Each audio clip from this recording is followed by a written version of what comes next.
सभी को स्वागत।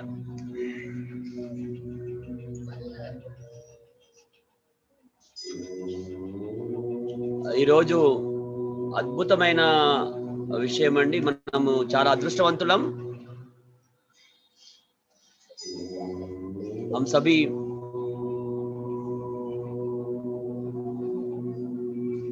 तेलंगाना राष्ट्र की ओर से आज की जो शाम की जो सत्र है अभ्यास वर्ग के लिए सभी को स्वागत। అందరికీ సాయంకాల అభ్యాస వర్గానికి స్వాగతం అండి। ఈ రోజు మనం చాలా అదృష్టవంతులం। మనం గత 3 రోజులుగా అద్భుతమైన యజ్ఞ చికిత్స శిక్షణా శిబిరం నడుస్తుందండి। యజ్ఞ చికిత్స శిక్షణా శిబిరంలో భాగంగా మనం ఉదయం యోగ ఋషి పరమ పూజ్య స్వామి రామ్దేవ్ బాబా గారి యొక్క ఆశీస్సులతో వారి శిష్యులు పూజ్యశ్రీ యజ్ఞదేవ్జీ మహారాజా యజ్ఞదేవ్జీ గారి ఆధ్వర్యంలో చక్కగా యజ్ఞ చికిత్స సాధన చేస్తున్నాం మనం। చాలా అద్భుతమైన విషయం అండి। సో సాయంకాలం కూడా ఏదైతే ఆయుర్వేదిక అభియాన్ గత 40 రోజులుగా నడుస్తుందో మనం గత 3 రోజుల నుంచి యజ్ఞం ద్వారా కూడా ఒక చికిత్స లాగా ఎలా లాభమో అద్భుతమైన పెద్ద పెద్ద వాళ్ళతో మనం తెలుసుకుంటున్నామండి। ఈ రోజు మన దగ్గరికి చాలా ప్రముఖమైనటువంటి వాళ్ళు విచ్చేశారు। आज हम सब लोग बहुत ही लकीएस्ट लोग हैं क्योंकि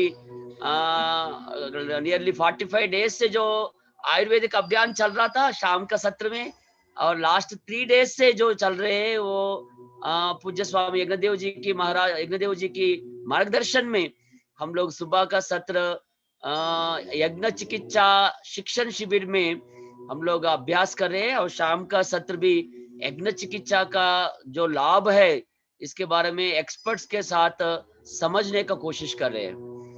आज हम तेलंगाना भारत स्वाभिमान ट्रस्ट आज का जो विशेष अतिथि आदरणीय श्रीमती नेहा व्यास जी, आपको स्वागत है दीदी। तेलंगाना भारत स्वाभिमान ट्रस्ट की ओर से आपको स्वागत है।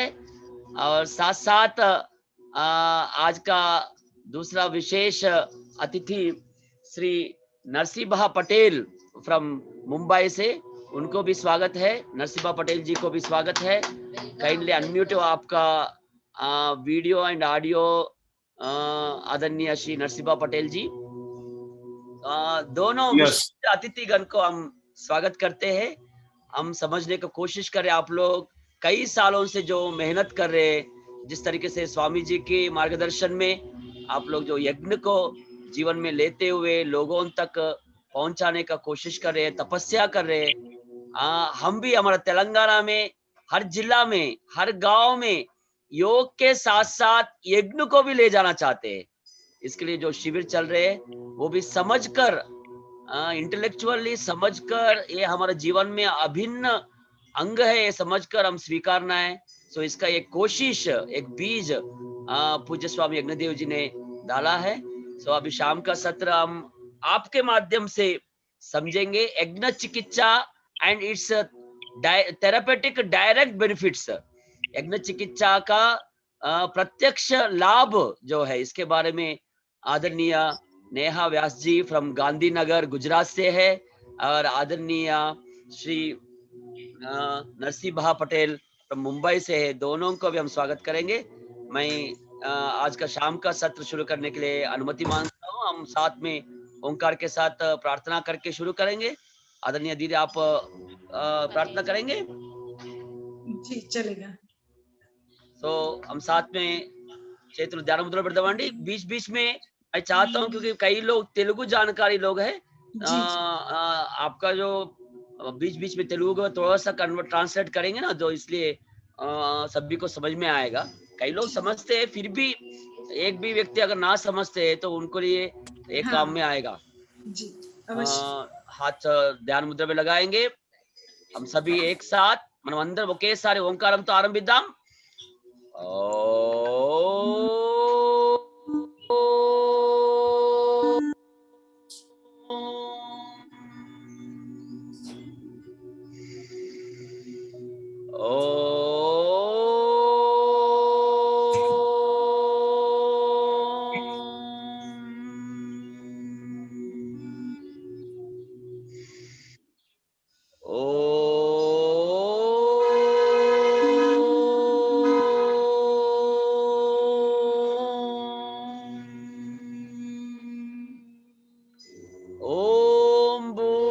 भुवस्वः तस्य वितुर्वरेण्यं भर्गो देवस्य धीमहि धियो यो न प्रचोदयात्।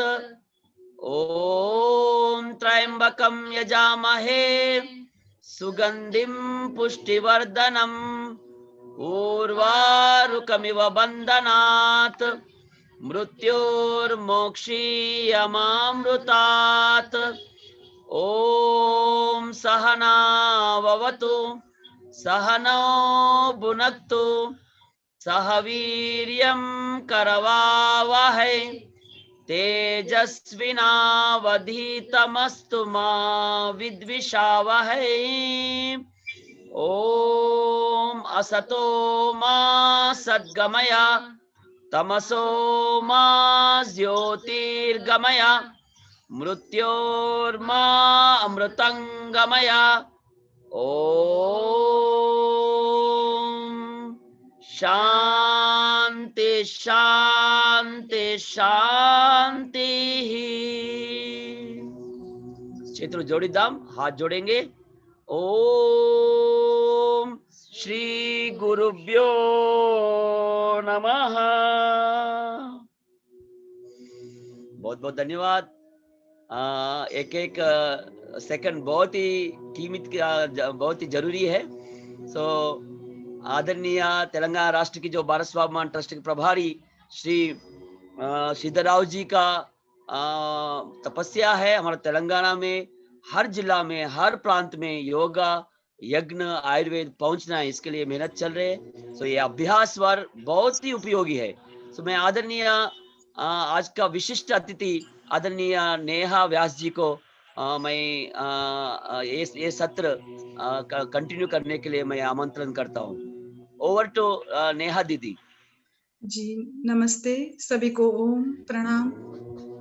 परम श्रद्धेय स्वामी जी महाराज के चरणों में कोटि कोटि नमन। धन्वंतरी आज के युग के जो है आचार्य बालकृष्ण जी, उनके चरणों में भी कोटि कोटि नमन। और तेलंगाना राज्य की जो भी टीम ये कार्य में लगी हुई है, उन सभी को मेरी तरफ से नमन। और आज ये ऑनलाइन मीटिंग में सब जो भी लोग जुड़े हैं हमारे साथ, वो सभी लोगों को मेरी तरफ से सादर नमन वंदन। कल हमने सुबह के सेशन में यज्ञ प्रैक्टिकली किया था और फिर शाम को आदरणीय सुरेश भाई जी का सत्र था। सुरेश भाई जी ने भी यज्ञ के विषय में कई बातें बताई थी आपको। तो आज हम जो बातें सुनी जाती है उसके ऊपर हमें विश्वास थोड़ा कम होता है, पर जब हम उसके प्रत्यक्ष फल को देखते हैं ना, तो हमारा विश्वास और भी ज्यादा दृढ़ हो जाता है ना। तो हम सुनते हैं तो लगता है कि अच्छा हाँ ठीक है, ऐसा होता भी होगा कि नहीं होता होगा। हमारा मन एक संशय में रहता है कि ये सही है या गलत है, सही है या गलत है। और संशय में हम किसी भी चीज को ज्यादा अच्छे से नहीं कर पाते हैं। हमारी जो गति हमें पकड़नी है वो गति से हम वो कार्य नहीं कर सकते हैं जब तक हम संशय में रहते हैं। तो आज हमारे साथ यहाँ पे बहन दिव्या जी जो कोमा से ठीक होके बाहर आई हैं, वो भी जुड़ेगी। और बहन है शिल्पा जी, जिन्होंने अपने लंग्स फाइब्रोसिस को ठीक किया है, वो शिल्पा बहन भी हमारे साथ जुड़ चुकी है, शायद राजेश जी जुड़ चुके हैं। और एक हमारे भाई है रश्मिकांत पटेल जी, उनको हार्ट की प्रॉब्लम में बहुत ही ज्यादा फायदा हुआ है।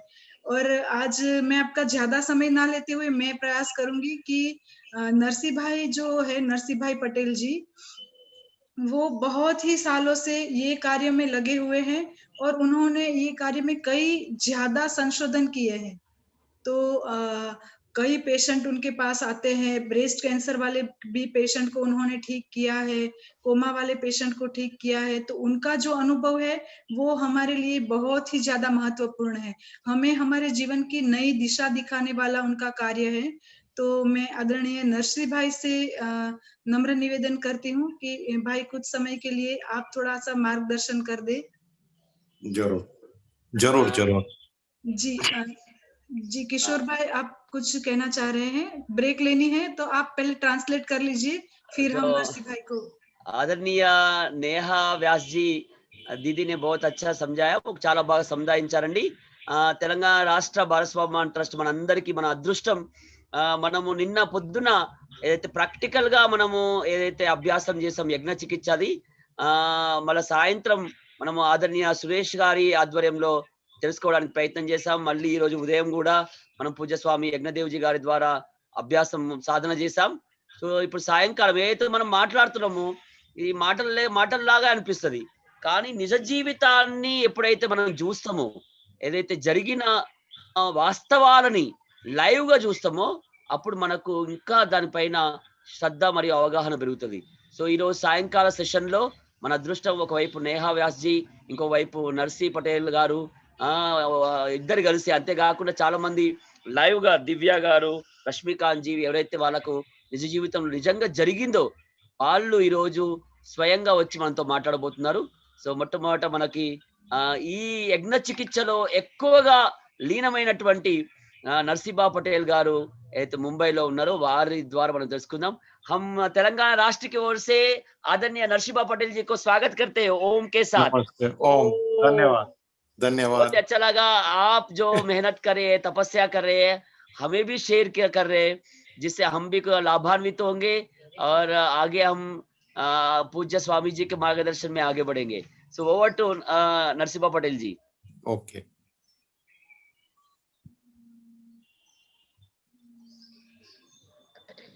हमारे ऋषि तुल्य स्वामी रामदेव जी, स्वामी यज्ञदेव जी को याद करते हुए, उनको प्रणाम वंदन करते हुए मेरा लेक्चर का शुभारंभ करता हूं।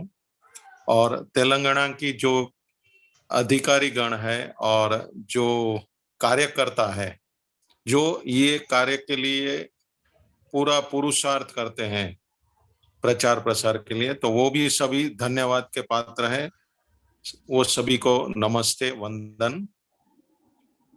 अभी आप 2 दिन से ये यज्ञ चिकित्सा के ऊपर सुन रहे हैं, तो नेहा व्यास जी ने भी बताया कि मेरा अनुभव शेयर करने के लिए।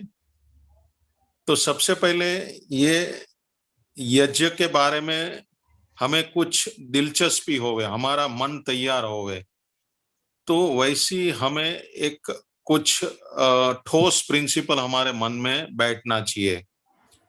आपको ट्रांसलेशन करना है तो मैं 1 मिनट के बाद पॉज देता हूँ। नहीं आप कंटिन्यू कीजिए, जहाँ रिक्वायरमेंट है मैं नेचुरली बीच में आ जाता हूँ। ओके अनुमति से।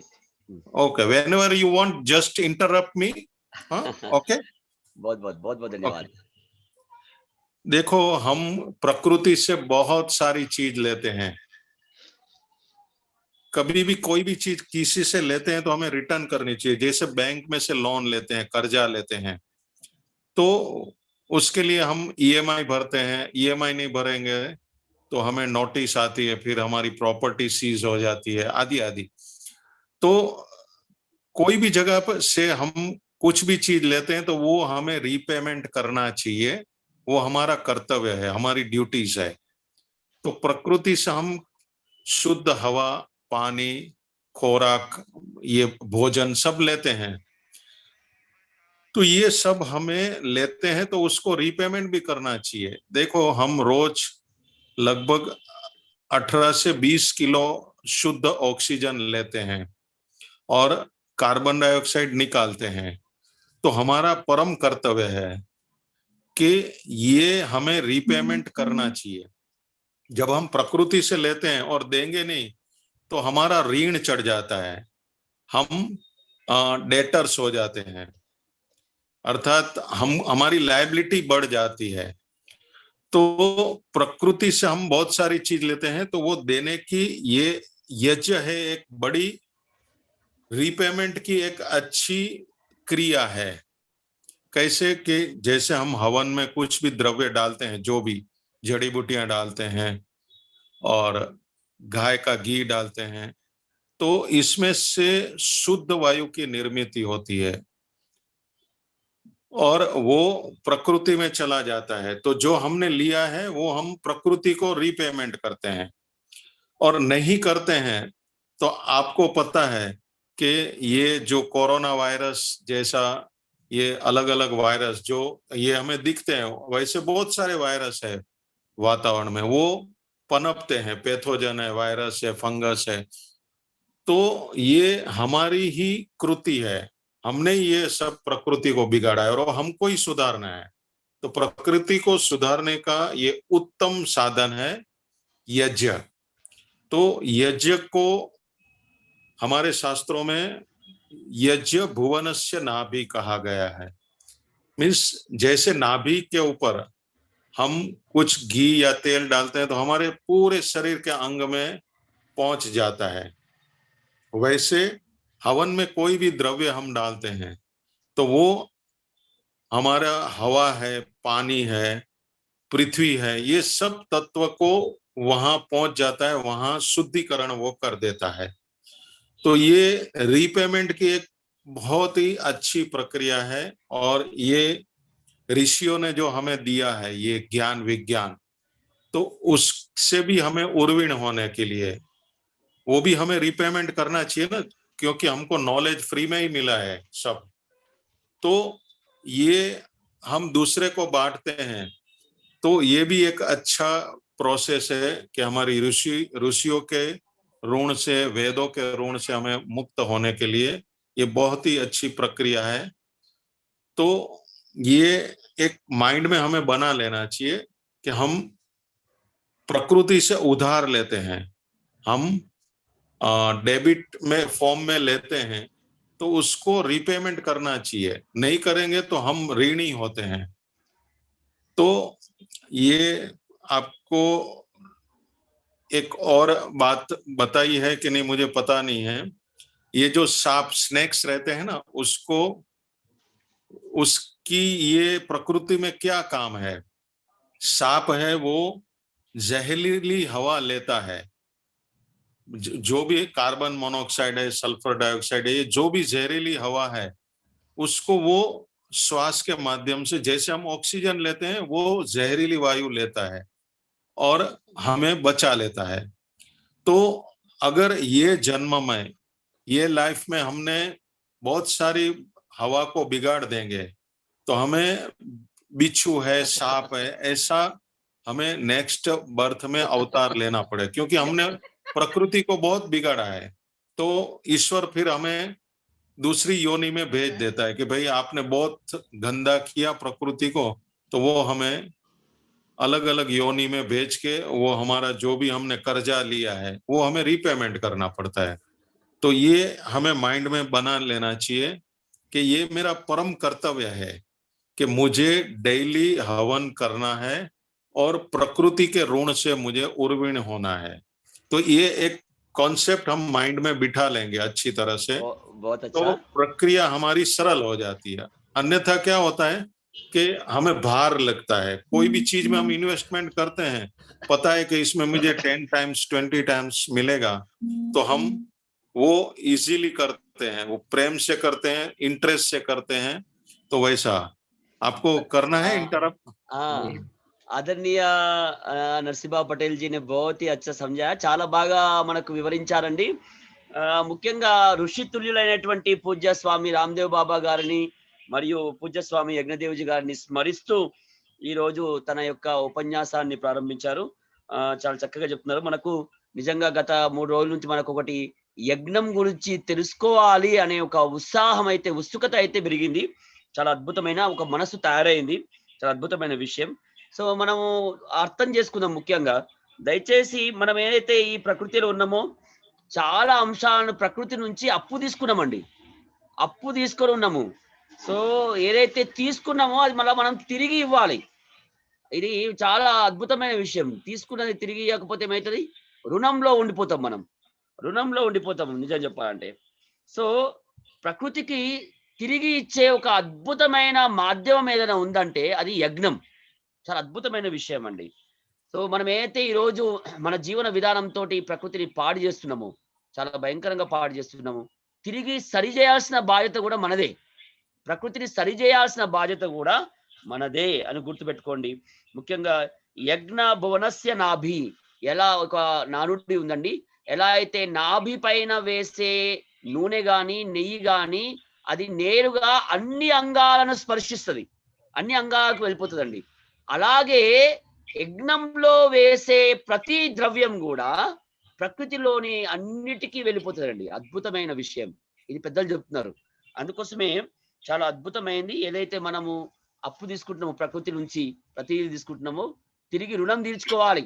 లేకపోతే ఏమైతుంది, ఉదాహరణ బాగా చెప్పాడన్ను. ఏందంటే మనకు తెలుసా పాములు ఉంటాయి కదా, పాముల పని ఏందో తెలుసా?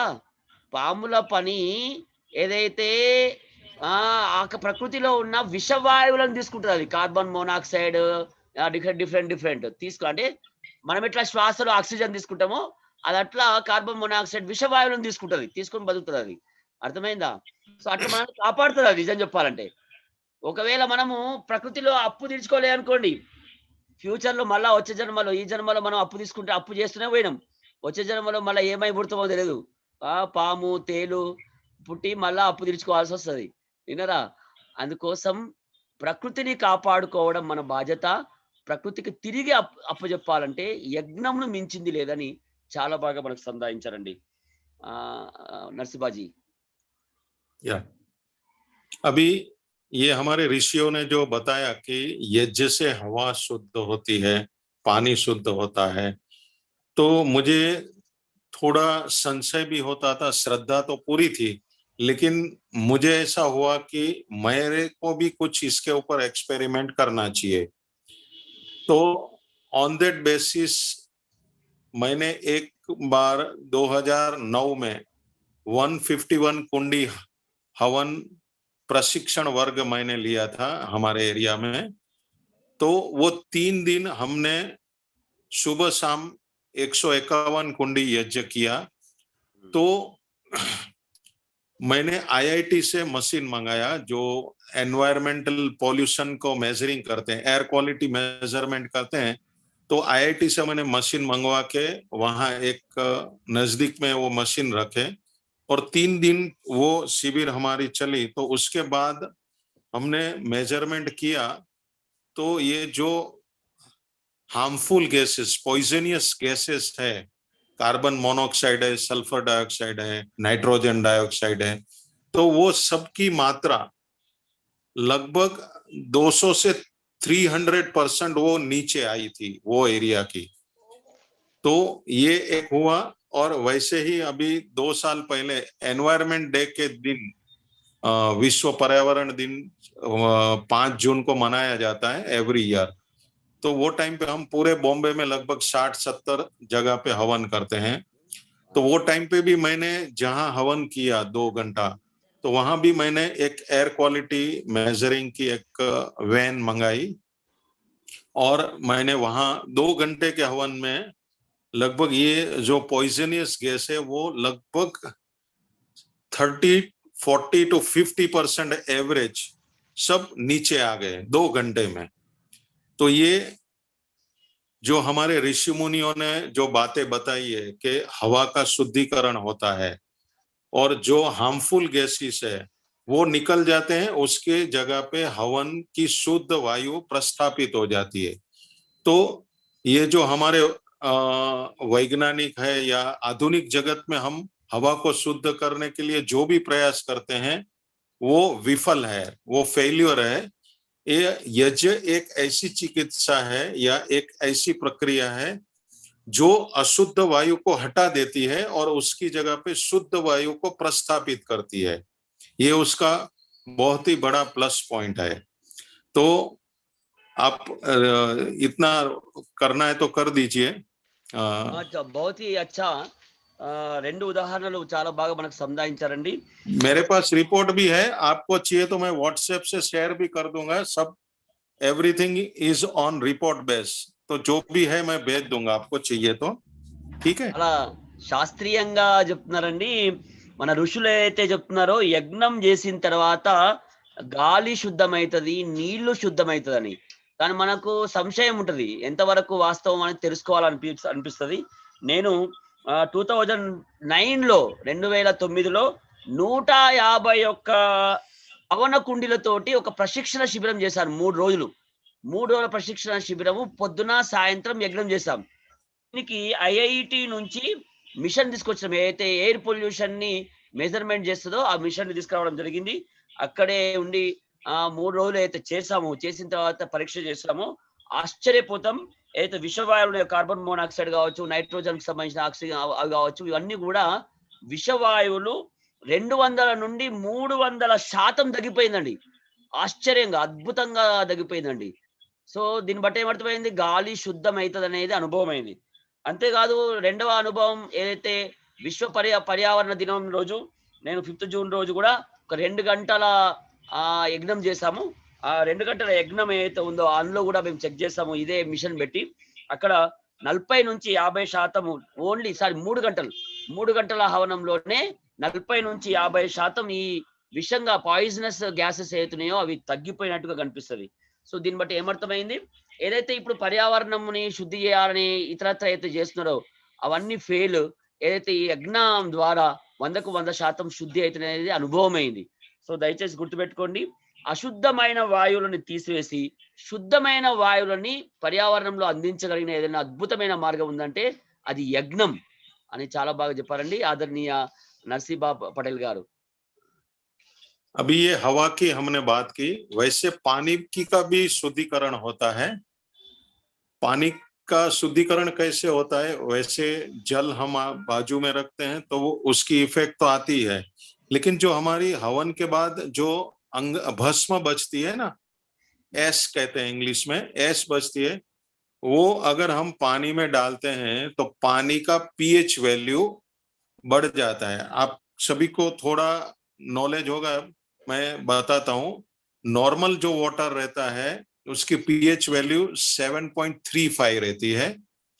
अगर वो जो पानी है वो अगर एसिडिक होता है, हम पेप्सी कोला ये जो बेवरेजेस पीते हैं या कोई भी हार्ड ड्रिंक्स लेते हैं, ये जो भी, तो उसकी पीएच वैल्यू 7.35 से नीचे जाती है, वो 3, 4, 5 ऐसी आती है पेप्सी कोला की।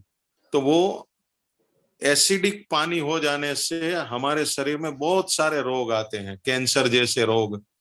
और 7.35 के ऊपर अगर जाता है पीएच वैल्यू, तो वो हमारा पानी अल्कलाइन हो जाता है। वो अल्कलाइन वाटर वो ऐसे दवा का काम करता है।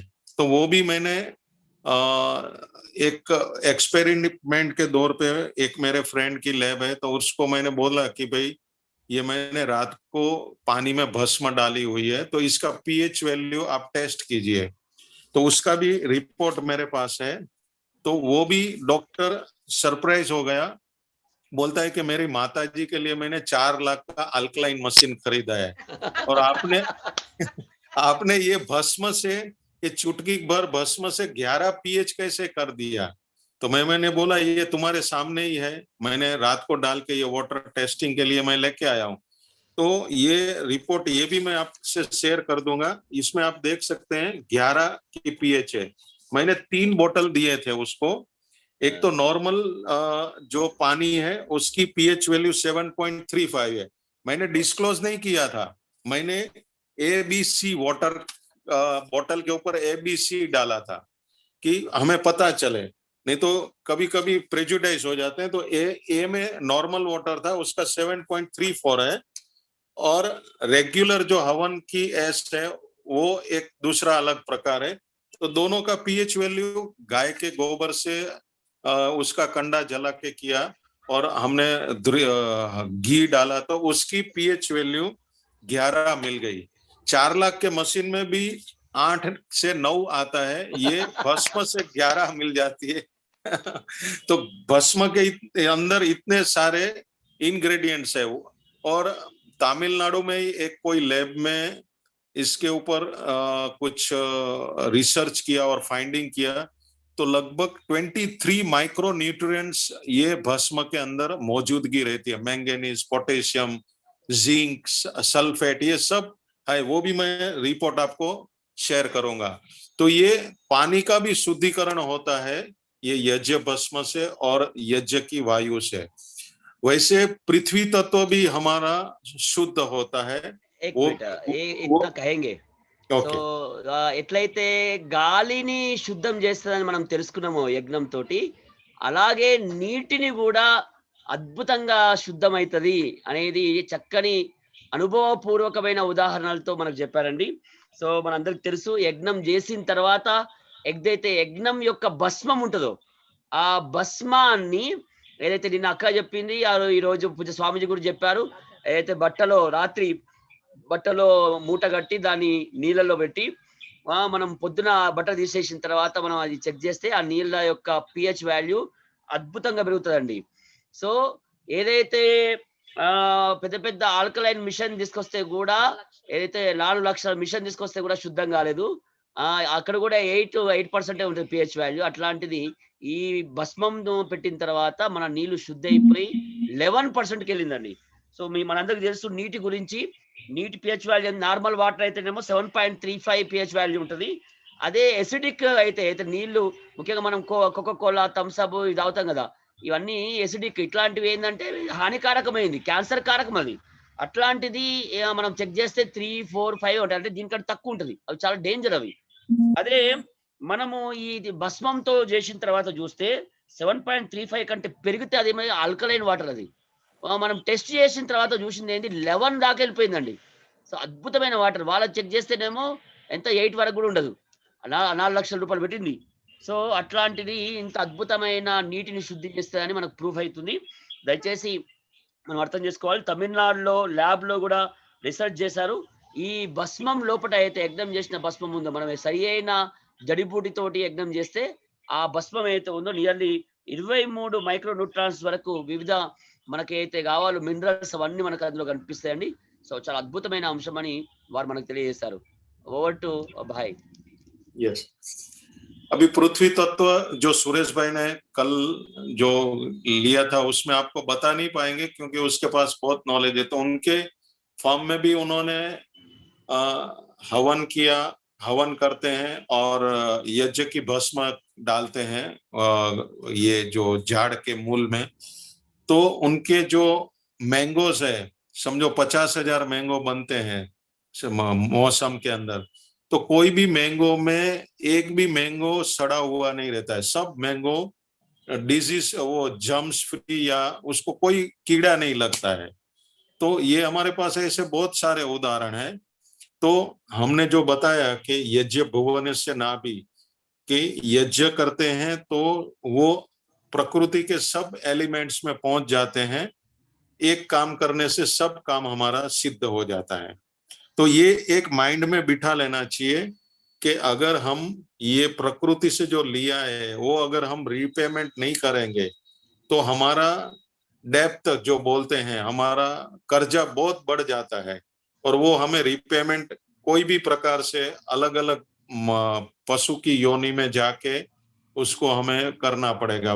जल को अशुद्ध किया तो मछली का, फिश का हमको ये लेना पड़ेगा, और ये हवा को अशुद्ध किया तो हमको ये सर्प है या बिच्छू है, ऐसा कोई ना कोई रूप में हमको वो रिपेमेंट करना पड़ेगा। तो ये एक माइंड में बिठा लो।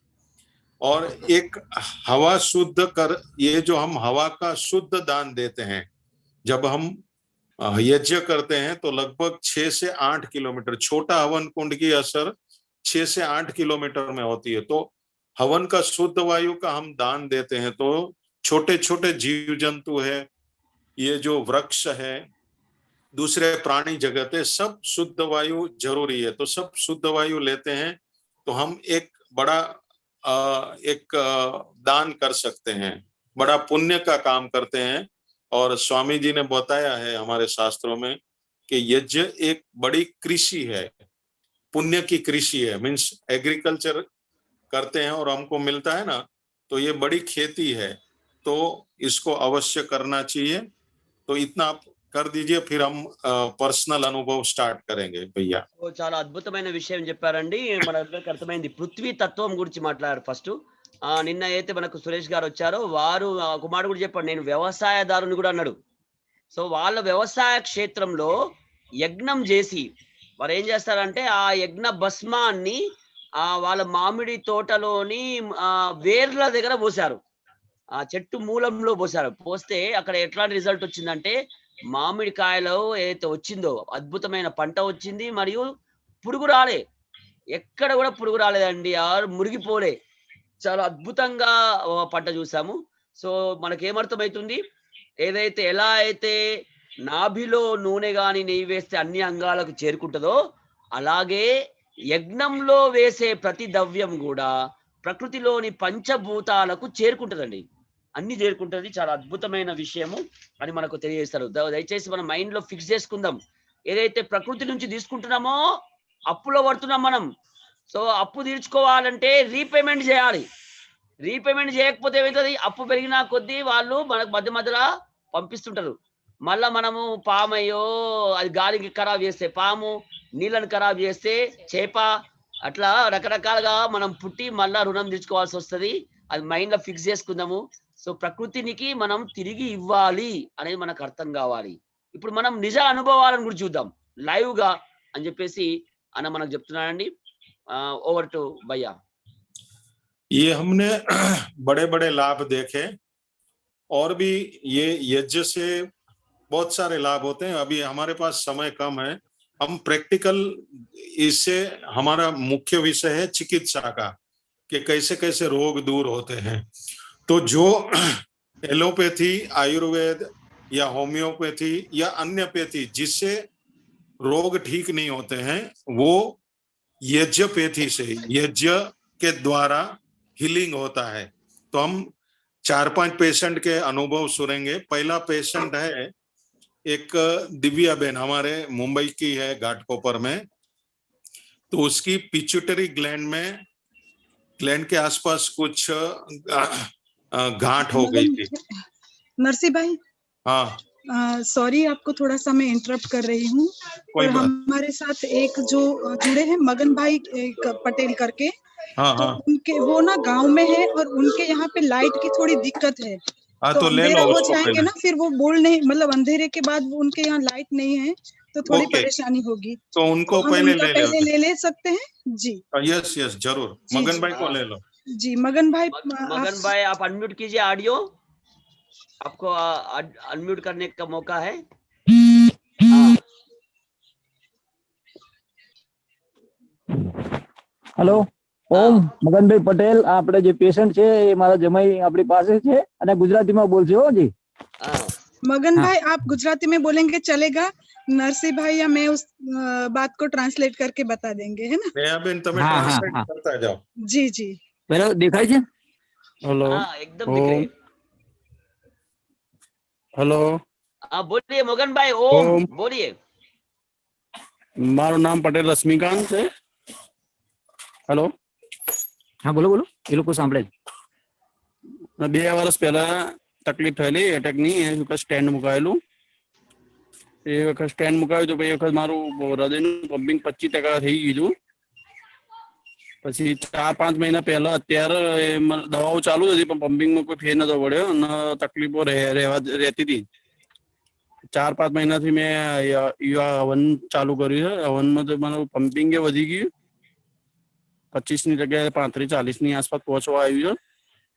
અને જે પહેલા થાક લાગતો તો અશક્તિ બહુ ચલાતું નતો, ચાલુ તો શ્વાસ ચડતો તો, એ બધી તકલીફો અત્યારે દૂર થઈ ગઈ બધી। ખેતી કરું, ખેતી में હવે અત્યારે બીજા પહેલા જે પ્રોબ્લેમ થતા હતા અત્યારે બહુ કમ્પ્લીટ થઈ ગયા, કોઈ તકલીફ રહેતી નહીં। અત્યારે 2-3 કિલોમીટર ચાલુ તો ચલાય છે। રોજ એક ટાઈમ હવન કરીએ, રોજ એક ટાઈમ હવન કરું છું તો પણ આટલો બહુ ફેર પડ્યો। હૃદય રોગની સામગ્રી જે અર્જુન આવે છે, પછી તુલસીના પાન, સરગવાના, દૂધી, બધી વસ્તુ હું વાપરું છું। સામગ્રી બહુ સરસ રહ્યું છે। આંબાના લાકડાથી હવન કરે છે।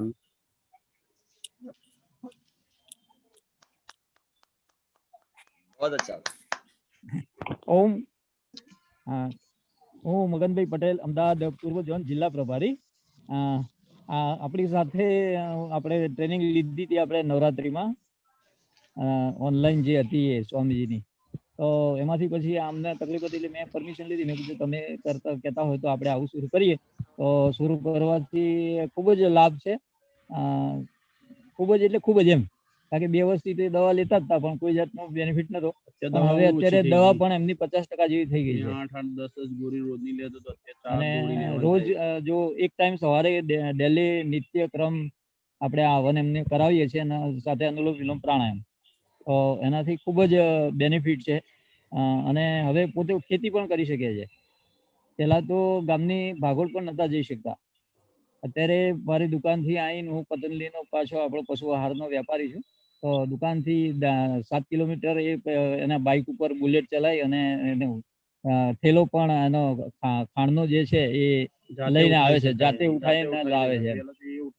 આટલો એમાં ફરક છે. ઓમ जी बहुत बहुत धन्यवाद मगन भाई आपनो ने रश्मिकांत भाई नो। हाँ। किशोर भाई मैं एक बार आपको बता दूं थोड़ा सा संक्षिप्त में। बोलिए। जी जी हाँ दीदी।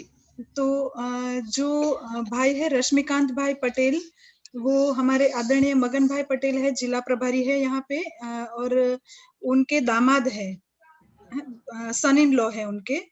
तो उनको हार्ट की प्रॉब्लम थी पिछले 2 साल से और कंटिन्यू एलोपैथी की दवाई लेने के बावजूद भी कुछ भी इम्प्रूवमेंट नहीं हो रहा था। दवाइयां निरंतर उनकी चलती रहती थी। अभी उन्होंने 4-5 महीने पहले यज्ञ चिकित्सा शुरू की और अभी तक वो एक ही समय हवन कर पा रहे हैं। दोनों समय यज्ञ करने का उनको अनुकूलता नहीं हो रही है, पर एक समय यज्ञ करने के बावजूद उनको बहुत सारा लाभ हुआ है उनके हेल्थ में। पहले उनका हार्ट का जो पंपिंग था वो કેટલું ભાઈ 30 હતું મગન ભાઈ? 25। हाँ, उनका हार्ट का पंपिंग पहले 25% ही था और अभी लगभग 40 के आसपास पहुंच गया है। हाँ। तो और डॉक्टर भी ये बात से बहुत ही सरप्राइज है कि इतनी दवाइयों के बाद भी 2 साल से कुछ इम्प्रूवमेंट नहीं आ रहा था और सडनली 4-5 महीने में इतना अच्छा कैसे हो गया। दवाइयां भी कम हो गई है उनकी। पहले वो बहुत ज्यादा चल नहीं पाते थे, उनको चलते चलते भी सांसें फूल जाती थी और अभी वो चल सकते हैं 2-3 किलोमीटर। उनका फार्म है, कृषि का कार्य करते हैं भाई। तो पहले उनको वो काम में भी दिक्कत आती थी, अभी वो ये भी अच्छे से कर पाते हैं, उनकी खेती का कार्य भी। तो उनको 4-5 महीने एक ही समय यज्ञ करने के बावजूद बहुत सारा लाभ हुआ है। तो बहुत बहुत धन्यवाद आदरणीय मगन भाई जी और रश्मिकांत जी, आपने हमारे साथ आपका अनुभव शेयर किया इसके लिए। ओम। चलो अद्भुतम, बहुत ही अद्भुत है। आपको बहुत बहुत धन्यवाद। तेलंगाना से मगन भाई पटेल जी, आपको बहुत बहुत धन्यवाद। हमारा तेलंगाना का सभी संगठन का लोग आपको धन्यवाद व्यक्त करते हैं। ओम जी ओम। ओम। సో చాలా అదృష్టం అండి, మనకు డైరెక్ట్ గుజరాత్ లోని మారుమూల ప్రాంతం నుంచి మగన్ భాయ్ పటేల్ గారు వచ్చారు. వారి అనుభవాన్ని షేర్ చేశారు. నిజంగా ఏదైతే రష్మికాంత్ పటేల్ గారు కూడా అక్కడ ఉన్నారు. చాలా భయంకరమైనటువంటి వాళ్ళ సమస్య ఉండే, హార్ట్ ప్రాబ్లం ఉండే, చాలా కష్టంగా ఎవరు కూడా అంత ఈజీగా అసలు ఏ డాక్టర్ కూడా చేయలేని పరిస్థితి ఉండే. 3-4 సంవత్సరాల నుంచి సఫర్ అవుతున్న వాళ్ళకి యజ్ఞం చేయడం స్టార్ట్ చేశారు. కానీ 2 సార్లు చేసే అనుకూలం లేదు, ఒకసారి చేస్తున్నారు. కానీ ఒకసారి యజ్ఞం చేసినా గానీ ఇంతకు ముందు హార్ట్ పంపింగ్ 25% ఉండే, ఇప్పుడు నియర్లీ 40% వరకు హార్ట్ పంపింగ్ వచ్చిందండి. అద్భుతమైన రిజల్ట్ కనిపిస్తుంది. చాలా లాభాలు ఉన్నాయని వారు స్వయంగా అనుభవం షేర్ చేశారండి. Give big claps. बहुत बहुत धन्यवाद जी। ओम ओम बेन जी ओम। अभी दिव्या बेन करके जो कोमा पेशेंट थी, वो 6-7 महीना कोमा में थी और उसको यज्ञ से कैसे कोमा से बाहर आई, तो उनकी माताजी है, वो उनकी बेटी का अनुभव कहेगी। दिव्या के पे आप क्लिक कीजिए। दिव्या दीदी आप अनम्यूट कीजिए। हाँ बोलिए। सुरेखा जी बोलिए। दिव्या दीदी अनम्यूट कीजिए, आपका हो जाएगा। अनम्यूट नहीं हुआ, अनम्यूट। वो माइक के ऊपर हाथ लगाइए सुरेखा जी। यस हाँ, अभी करो। किया सर। अभी बोलो। बोलिए अनुभव, और अनुभव बोलने के बाद आप चले जाना आपका काम के लिए 5-10 मिनट। ठीक है ठीक है सर। दिव्या जो 22 साल की है, इंजीनियरिंग कर रही थी, अचानक उसको सर दर्द होके वो ब्रेन ट्यूमर बता के डॉक्टर ऑपरेशन कर दिए। ऑपरेशन के बाद कोमा में चली गई। जब 5 महीने बाद हम लोग उसको घर पे लेके आए, घर पे लाने के बाद जब नरसी सर से मिलके हमने हवन चालू किया। हवन करने के बाद में धीरे धीरे करके 15 दिन के बाद, 3 हफ्ते के बाद हम लोग को ज्यादा करके पॉजिटिव एनर्जी आने लगी। हवन से मतलब कोई कुछ भी बात करेंगे दिव्या के बारे में तो हम लोग को कुछ उसका निगेटिव ये नहीं आता था, क्या नहीं है ये हवा, हम लोग कुछ अच्छा काम कर रहे हैं ना तो दिव्या एकदम ही ठीक हो जाएगी, ऐसा हमारे अंदर से मन बोल रहा था। तो ऐसा हवन करते करते 1 महीना होने आ गया तो अचानक दिव्या के बॉडी में जैसे जान आना चालू हो गया, उसकी जान उंगलियों से चालू हो गई धीरे धीरे करके। ऐसा पूरे शरीर में उसकी जान आने के लिए 3 महीना लगा। 3 महीने में दिव्या हवन करने के बाद 3 महीने में दिव्या पूरी तरह से उठने लगी। जब हम लोग उसको जब हम लोग घर पे लेके आए थे तो उसके पूरे शरीर में नलियां जुड़ी थी। 5 महीना दवाखाने में रुक के डॉक्टर कुछ नहीं कर पाए, लेकिन ऐसे ही अवस्था में हम लोग उसको घर पे लेके आए। घर पे लाने के बाद हवन से दिव्या पूरी तरह से उठ गई थी। वो नलियां जब गले में ऑक्सीजन का मशीन लगा हुआ था, नाक में खाने का नली था, यूरिन का बैग लगा था, ऐसे अवस्था में वो पूरी तरह से खाली हवन के ऑक्सीजन लेने से ही वो पूरी तरह से ठीक हुई। उसको कुछ भी दवाई चालू नहीं था, ना कोई गोली चालू था। घर पे लेके जब हवन चालू किया था तभी हमने मन में ये सोचा था, अब इतना हम लोग डॉक्टर 5 महीना करके हार गए, पूरा हम लोग ने जो हमारे में कैपेसिटी था उतना पूरा दिव्या के लिए दवाखाने में डाले, लेकिन तो भी उसका कुछ भी फायदा नहीं हुआ। जब घर पे लाने के बाद में जब हम लोग हवन चालू किए तब हवन के सामने हम लोग ने एक मन में बात करी थी कि अब जो भी होएगा वो घर पे ही होएगा। एक बार भी हम लोग उसको डॉक्टर को दिखाने के लिए या डॉक्टर को घर पे लेके नहीं आएंगे। जो होएगा हमारे हवन के श्रद्धा से, हवन के वायु से और हमारे मेहनत से ही हम लोग जो होएगा उसको सामना करेंगे, यही सोचा था और यही विश्वास मन में रखा था। और ये सब 3 महीने के अंदर जब हवन चालू करने के बाद 3 महीने के अंदर हम लोग को ये सब रिजल्ट भगवान ने हमको दिया। 3 महीने के अंदर दिव्या पूरी तरह से उठ गई। वो चमत्कार जो हमारे घर में हो रहा था ना 3 महीने, मैं तो उस टाइम इतना दुख था, लेकिन तो भी क्या मालूम कौन सी वो पॉजिटिव एनर्जी थी। ऐसा लगता था ना कि उस टाइम क्या हमारे आजू बाजू जैसे भगवान है क्या, नहीं तुम डरो मत हम तुम्हारे साथ है, ऐसे खाली हमको अंदर से आवाज आता था। बस सुबह शाम मैं एक बात और कहना चाहती हूँ कि जब हम लोग दिव्या को घर पे लेके आए थे तो मैं तो खुद 5 महीना 4 दीवार के बाहर नहीं गई। जब वो 4 दीवार के अंदर ही सोचा था कि इसको अभी घर में रह के ही ठीक करने का, बस उसकी सेवा में और यज्ञ 2 टाइम यज्ञ और उसकी सेवा में हम लोग लग जाते थे। लेकिन जब हम लोग उसको होश पूरी तरह से होश आया, जब गले का मशीन निकालने हम लोग उसको दवाखाने में लेके गए तो डॉक्टर उसको देख के एकदम अपना उंगली मुंह में डाल के खड़े हो गए। ऐसा क्या हो गया, तुम लोग क्या कर दिए उधर घर पे जाके। हम लोग तो 5 महीना दवाखाने में उसके लिए कुछ जो हमारे विज्ञान में था वो सब हमने यूज कर लिया, तो भी उसको होश नहीं आया। जो तुमने क्या कर दिया घर पे जाके, क्या ये पूरी तरह से होश में आ गई। और एक बात थे, जब हम लोग दवाखाने में थे तब डॉक्टर ने हम लोग को ये बात बता दिया था, ये लड़की होश में आएगी, इसका मतलब ऑपरेशन पिट्यूटरी ग्रंथि के बाजू में ही उसको वो ट्यूमर था, उसकी वजह से पूरी तरह से ये नॉर्मल नहीं हो पाएगी। होएगी तो उसको कभी आंख से नहीं दिखेगा, सुनेगी नहीं, पूरी तरह से चल नहीं पाएगी, मतलब अपने जैसे बोल नहीं पाएगी, कुछ मतलब कुछ ना कुछ तो उसका रह ही जाएगा। लेकिन आज मैं बता देती हूँ कि दिव्या पूरी तरह से नॉर्मल हो गई। और आज ही हम लोग 2 दिन पहले मैं जब वो होश में आने लगी थी तो मेरी एक चाची थी नर्स, तो वो बोली थी क्या तुम इसका MRI का रिपोर्ट निकालो, तो तभी हम लोग ने बोला था नहीं, जब तक वो पूरी तरह से ठीक हो नहीं जाएगी ना तब तक हम लोग रिपोर्ट नहीं निकालेंगे। तो अभी 2-3 दिन पहले हम लोग ने रिपोर्ट निकाला, तो उसमें पूरी तरह से ट्यूमर का कुछ भी नहीं बता रहे थे, ना डॉक्टर का कोई ट्रीटमेंट चालू था, ना कुछ भी नहीं था, तो भी वो खाली हवन से ट्यूमर वापस दोबारा आया ही नहीं। इतना अच्छा रिजल्ट, इतना कल हम लोग ने वही रिपोर्ट में देखा। क्या ये हम लोग खुद वो चमत्कार को देख रहे थे, ऐसा ये चमत्कार हो गया है क्या, वापस ये ट्यूमर का कुछ आया ही नहीं उसके अंदर। इतना खुशी हम लोग को हो रहा था। मैं यही कहूंगी क्या, यज्ञ से जब दिव्या कोमा से बाहर पूरी तरह से ठीक हो जाती है, तो बाकी बीमारी तो हवन के लिए कुछ भी नहीं, हवन से कोई भी बीमारी ठीक हो सकती है। बहुत बढ़िया दीदी। आपको कितना ही शब्द में नहीं बोल सकते, आपका जो अनुभव जो बताया है बहुत बढ़िया है। पूरा तेलंगाना की ओर से आपको शुभकामनाएं और आपको धन्यवाद दीदी। धन्यवाद, थैंक यू, धन्यवाद सर। हमारा दिव्या दीदी है क्या? दिव्या वहाँ बाजू?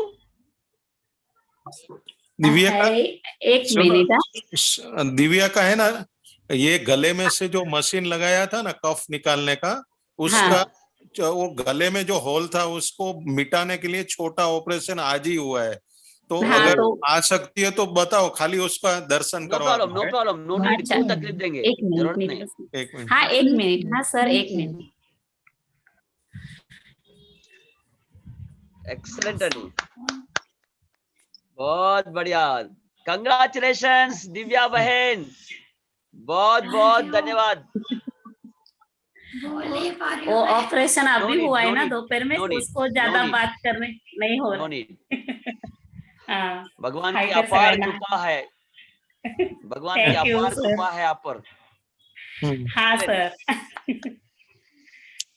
बहुत ही अच्छा लगा आपका ये देखकर, बहुत बढ़िया। దయచేసి తెలంగాణ రాష్ట్రంలో ఉన్న వాళ్ళందరూ చూడండి, ఎంత అద్భుతమైన అనుభవం అండి. దివ్యా బహెన్ గుజరాత్ నుంచి చూపిస్తున్నారండి, ఏదైతే బ్రెయిన్ ట్యూమర్ తోటి తను చాలా కోమాలోకి వెళ్ళిపోయినటువంటి తనకి ఏదైతే డాక్టర్లు మొత్తం చేయి ఎత్తేసి పైపులతోటి ఇంటికి పంపించారు. ఒక ఆక్సిజన్ పైపు, టాయిలెట్ కి పైపు, అన్నిటికి పైపులు పెట్టి పంపించారు. బతకదు, బతికినా గానీ మళ్ళీ స్పృహలో వచ్చినా ఏదో ఒక లోపం ఉంటది, అయితే వినిపించదు, అయితే కనిపించదు, అయితే మాట్లాడదు. ఇలా మాట్లాడిన డాక్టర్లు ఇంటికి వచ్చిన తర్వాత మన నర్సీబా పటేల్ గారి యొక్క మార్గదర్శనంలో ఏదైతే యజ్ఞం చేశారో, నిత్యం యజ్ఞం చేశారో, చాలా అద్భుతమైనటువంటి రిజల్ట్ చూసాము. ఫస్ట్ నియర్లీ ఒక నెల ఇట్లే అయిపోయిందని, ఒక నెల రోజుల తర్వాత మెల్లగా చూస్తే కదలికలు స్టార్ట్ అయింది. నెల తర్వాత 3 నెలల్లో దివ్య మెల్లగా పూర్తిగా బయటకు వచ్చేసింది. 3 నెలల్లో వచ్చేసిందండి. 5 నెలలు పైపులతో హాస్పిటల్లో ఉండి ఏ డాక్టర్లు ఏం చేయలేదు. ఆమె 3 నెలల్లో మళ్ళా పూర్తిగా ఏదైతే బ్రెయిన్ లోని పిట్యూటరీ పక్కకు ట్యూమర్ వచ్చి ఉండే, అలాంటి ట్యూమర్ వెళ్ళిపోయి చాలా అద్భుతంగా వచ్చేసింది అని చెప్పి తన అనుభవాన్ని చూపించింది. మొన్నటిదాకా ఎంఆర్ఐ చేయలేదు, నిన్ననే ఎంఆర్ఐ కూడా చేశారంట, ట్యూమర్ లేదని చెప్పారు. సో అద్భుతమైన రిజల్ట్ ని మనం చెల్లె దివ్య దగ్గర యజ్ఞం ద్వారా చూస్తున్నాం. ये बिग क्लैप्स అండి, बहुत बहुत धन्यवाद। और एक अनुभव, ये लोग पिछले साल कोविड में ये लोग गांव में हवन करवाते थे रेगुलरली, तो वहां एक छोटी बच्ची 3 साल की जिसको एपिलेप्सी का अटैक आता था रेगुलरली, तो माताजी शेयर करेगी। सुरेखा जी जरा शेयर कीजिए। सुरेखा जी, दिव्या बहन का ही है। सुरेखा जी आपको वीडियो ऑन कीजिए, मैं आपको हेलो करने को। हाँ सुरेखा जी, दिव्या जी सुरेखा जी आपका वीडियो ऑन, हाँ माइक भी अनम्यूट कीजिए, माइक म्यूट है। तो कौन सा दिव्या जी का ही है? अनम्यूट दिव्या करो जी माइक। का, जी दिव्या जी का। हाँ दिव्या जी का तो अनम्यूट है, कीजिए दिव्या जी, अनम्यूट कीजिए। वन सेकेंड, अनम्यूट कीजिए दिव्या जी, मैं कर रहा हूँ। हाँ ओम ओम ओम। अपना मिर्गी वाला पेशेंट का अनुभव बताइए, फिर आप चले जाइए। मैं जब गांव में थी हर रोज वैसे हम लोग हवन करते ही थे। तो बाजू में ही मेरी एक देवरानी है, उसके लड़की को मिर्गी का प्रॉब्लम जब वो हुई थी तब 7 महीने की थी ना, तभी उसको अटैक आया था उसका। उसके बाद तो वो एकदम ऐसा मतिमंद बच्चे लोग के जैसी हो गई थी पूरी तरह से, उसको कुछ भी मालूम नहीं पड़ रहा था। तो मैंने उसको बताया कि देख दिव्या ऐसे ऐसे परिस्थिति से बाहर आई है, तो तू खुद मत कर, लेकिन हमारे बीच में आके बैठ जा। तो वो बोली ठीक है। और दिव्या को देख के, उसका पहले का फोटो वगैरह देख के, जब कैसे वो बाहर आई वो देख के उसने भी विश्वास रख के और हमारे बीच में आके बैठने लगी। जब वो खुद बच्चे को लेके बैठती थी तो 1.5 महीना होने के बाद में उसको हम लोग को तो इतना मालूम नहीं पड़ रहा था उसके बच्चे में क्या मेरा है। 1 मिनट। हाँ सर, నో ప్రాబ్లం. నిజంగా దివ్య బహన్ వాళ్ళ అనుభవం చెప్తున్నారండి. ఎవరైతే ముఖ్యంగా ఫిట్స్ తోటి బాగా సఫర్ అవుతున్నారు, ఎపిలెప్సీ తోటి. हाँ सर, जब हम लोग तब वो हमारे बीच में आके बैठने लगी तो 1-1.5 महीने के बाद में ना उसको उसके मम्मी को उसकी मम्मी आके हम लोग को बोलती थी कि इसमें थोड़ा थोड़ा मुझे चेंजेस लग रहा है। ऐसा करते करते वो 4 महीना पूरी तरह से हमारे बीच में हवन में बैठने लगी। तो उसकी लड़की, हम लोग को भी उसका वो रिजल्ट मालूम पड़ने लगा। वो लड़की खुद के माँ को पहचानने लगी, पापा को पहचानने लगी। पहले तो ना वो एक ही जगह पे बैठ जाती थी, उसको बिठाएंगे अपन 7-8 घंटा भी बाहर जाएंगे ना, वो लड़की आपको एक ही जगह पे मिलेगी। उसको कुछ भी मालूम नहीं पड़ता था क्या कहाँ जाने का क्या। लेकिन 4 महीने बाद वो पूरी तरह से खेलने लगी। जब 3 साल के बच्चे जैसे होने चाहिए ना, वो हिसाब से उसको सब कुछ समझता था। खाने का चीज, घूमने का, खेलने का चीज, कहाँ घूमने जाने का है, मम्मी कौन है, पापा कौन है, ये सभी बातें मतलब 3 साल के बच्चे को जो जानकारी चाहिए ना, वो सब उसको आने लगी। और अब भी तो ऐसा, पहले तो चल नहीं पाती थी, अभी तो ऐसा कोई चीज को पकड़ के चलती भी है और बोलने का भी अभी प्रयास कर रही है। मतलब 80-90% वो पूरी तरह से अभी ठीक हो गई है। एपिलेप्सी के अटैक भी पूरा बंद हो गए ना? हाँ, ना छोटे उम्र में भी था उनको बहुत। वही तो सो बहुत धन्यवाद दीदी, अद्भुत अनुभव आप बताया है। सो हम तेलंगाना के लिए, लोगों के लिए बहुत प्रेरणादायी है। हम भी यज्ञ करना ही पड़ेगा, यज्ञ करने से अद्भुत लाभ मिलेगा, ये समझ में आया। సో తెలంగాణలో ఉన్నటువంటి అందరికీ అద్భుతమైన అనుభవం దివ్యా బహన్ షేర్ చేసింది. వాళ్ళ చుట్టాల వాళ్ళలో కూడా అయితే ఫిట్స్ ప్రాబ్లం తోటి చిన్న పాప సఫర్ అయిందో యజ్ఞం చేయడం వల్ల ఆ అమ్మాయి బయటకు వచ్చి మళ్ళీ యథాస్థితిగా ఉండడానికి అవకాశం దొరికిందని చాలా అద్భుతంగా చెప్పిందండి. బిగ్ క్లాప్స్ అండి. 100% మనం ఆల్రెడీ పొద్దున స్వామిజీతో విన్నాం, మిరాకిల్స్ చూస్తున్నాం మనం. ఫిట్స్ కి అయితే అద్భుతంగా మిరాకిల్ ఏదైతే మార్పు మనం చూస్తామో అది మనం చూడగలుగుతామండి. बहुत धन्यवाद. Thank you. अभी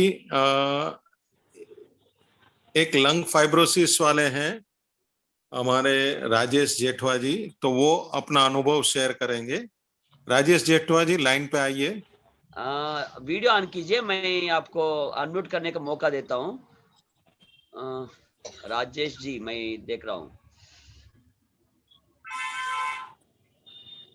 आपको। वीडियो अनम्यूट कीजिए। राजेश जी अनम्यूट कीजिए, ऑडियो भी। राजेश ऑडियो अनम्यूट कीजिए राजेश जी।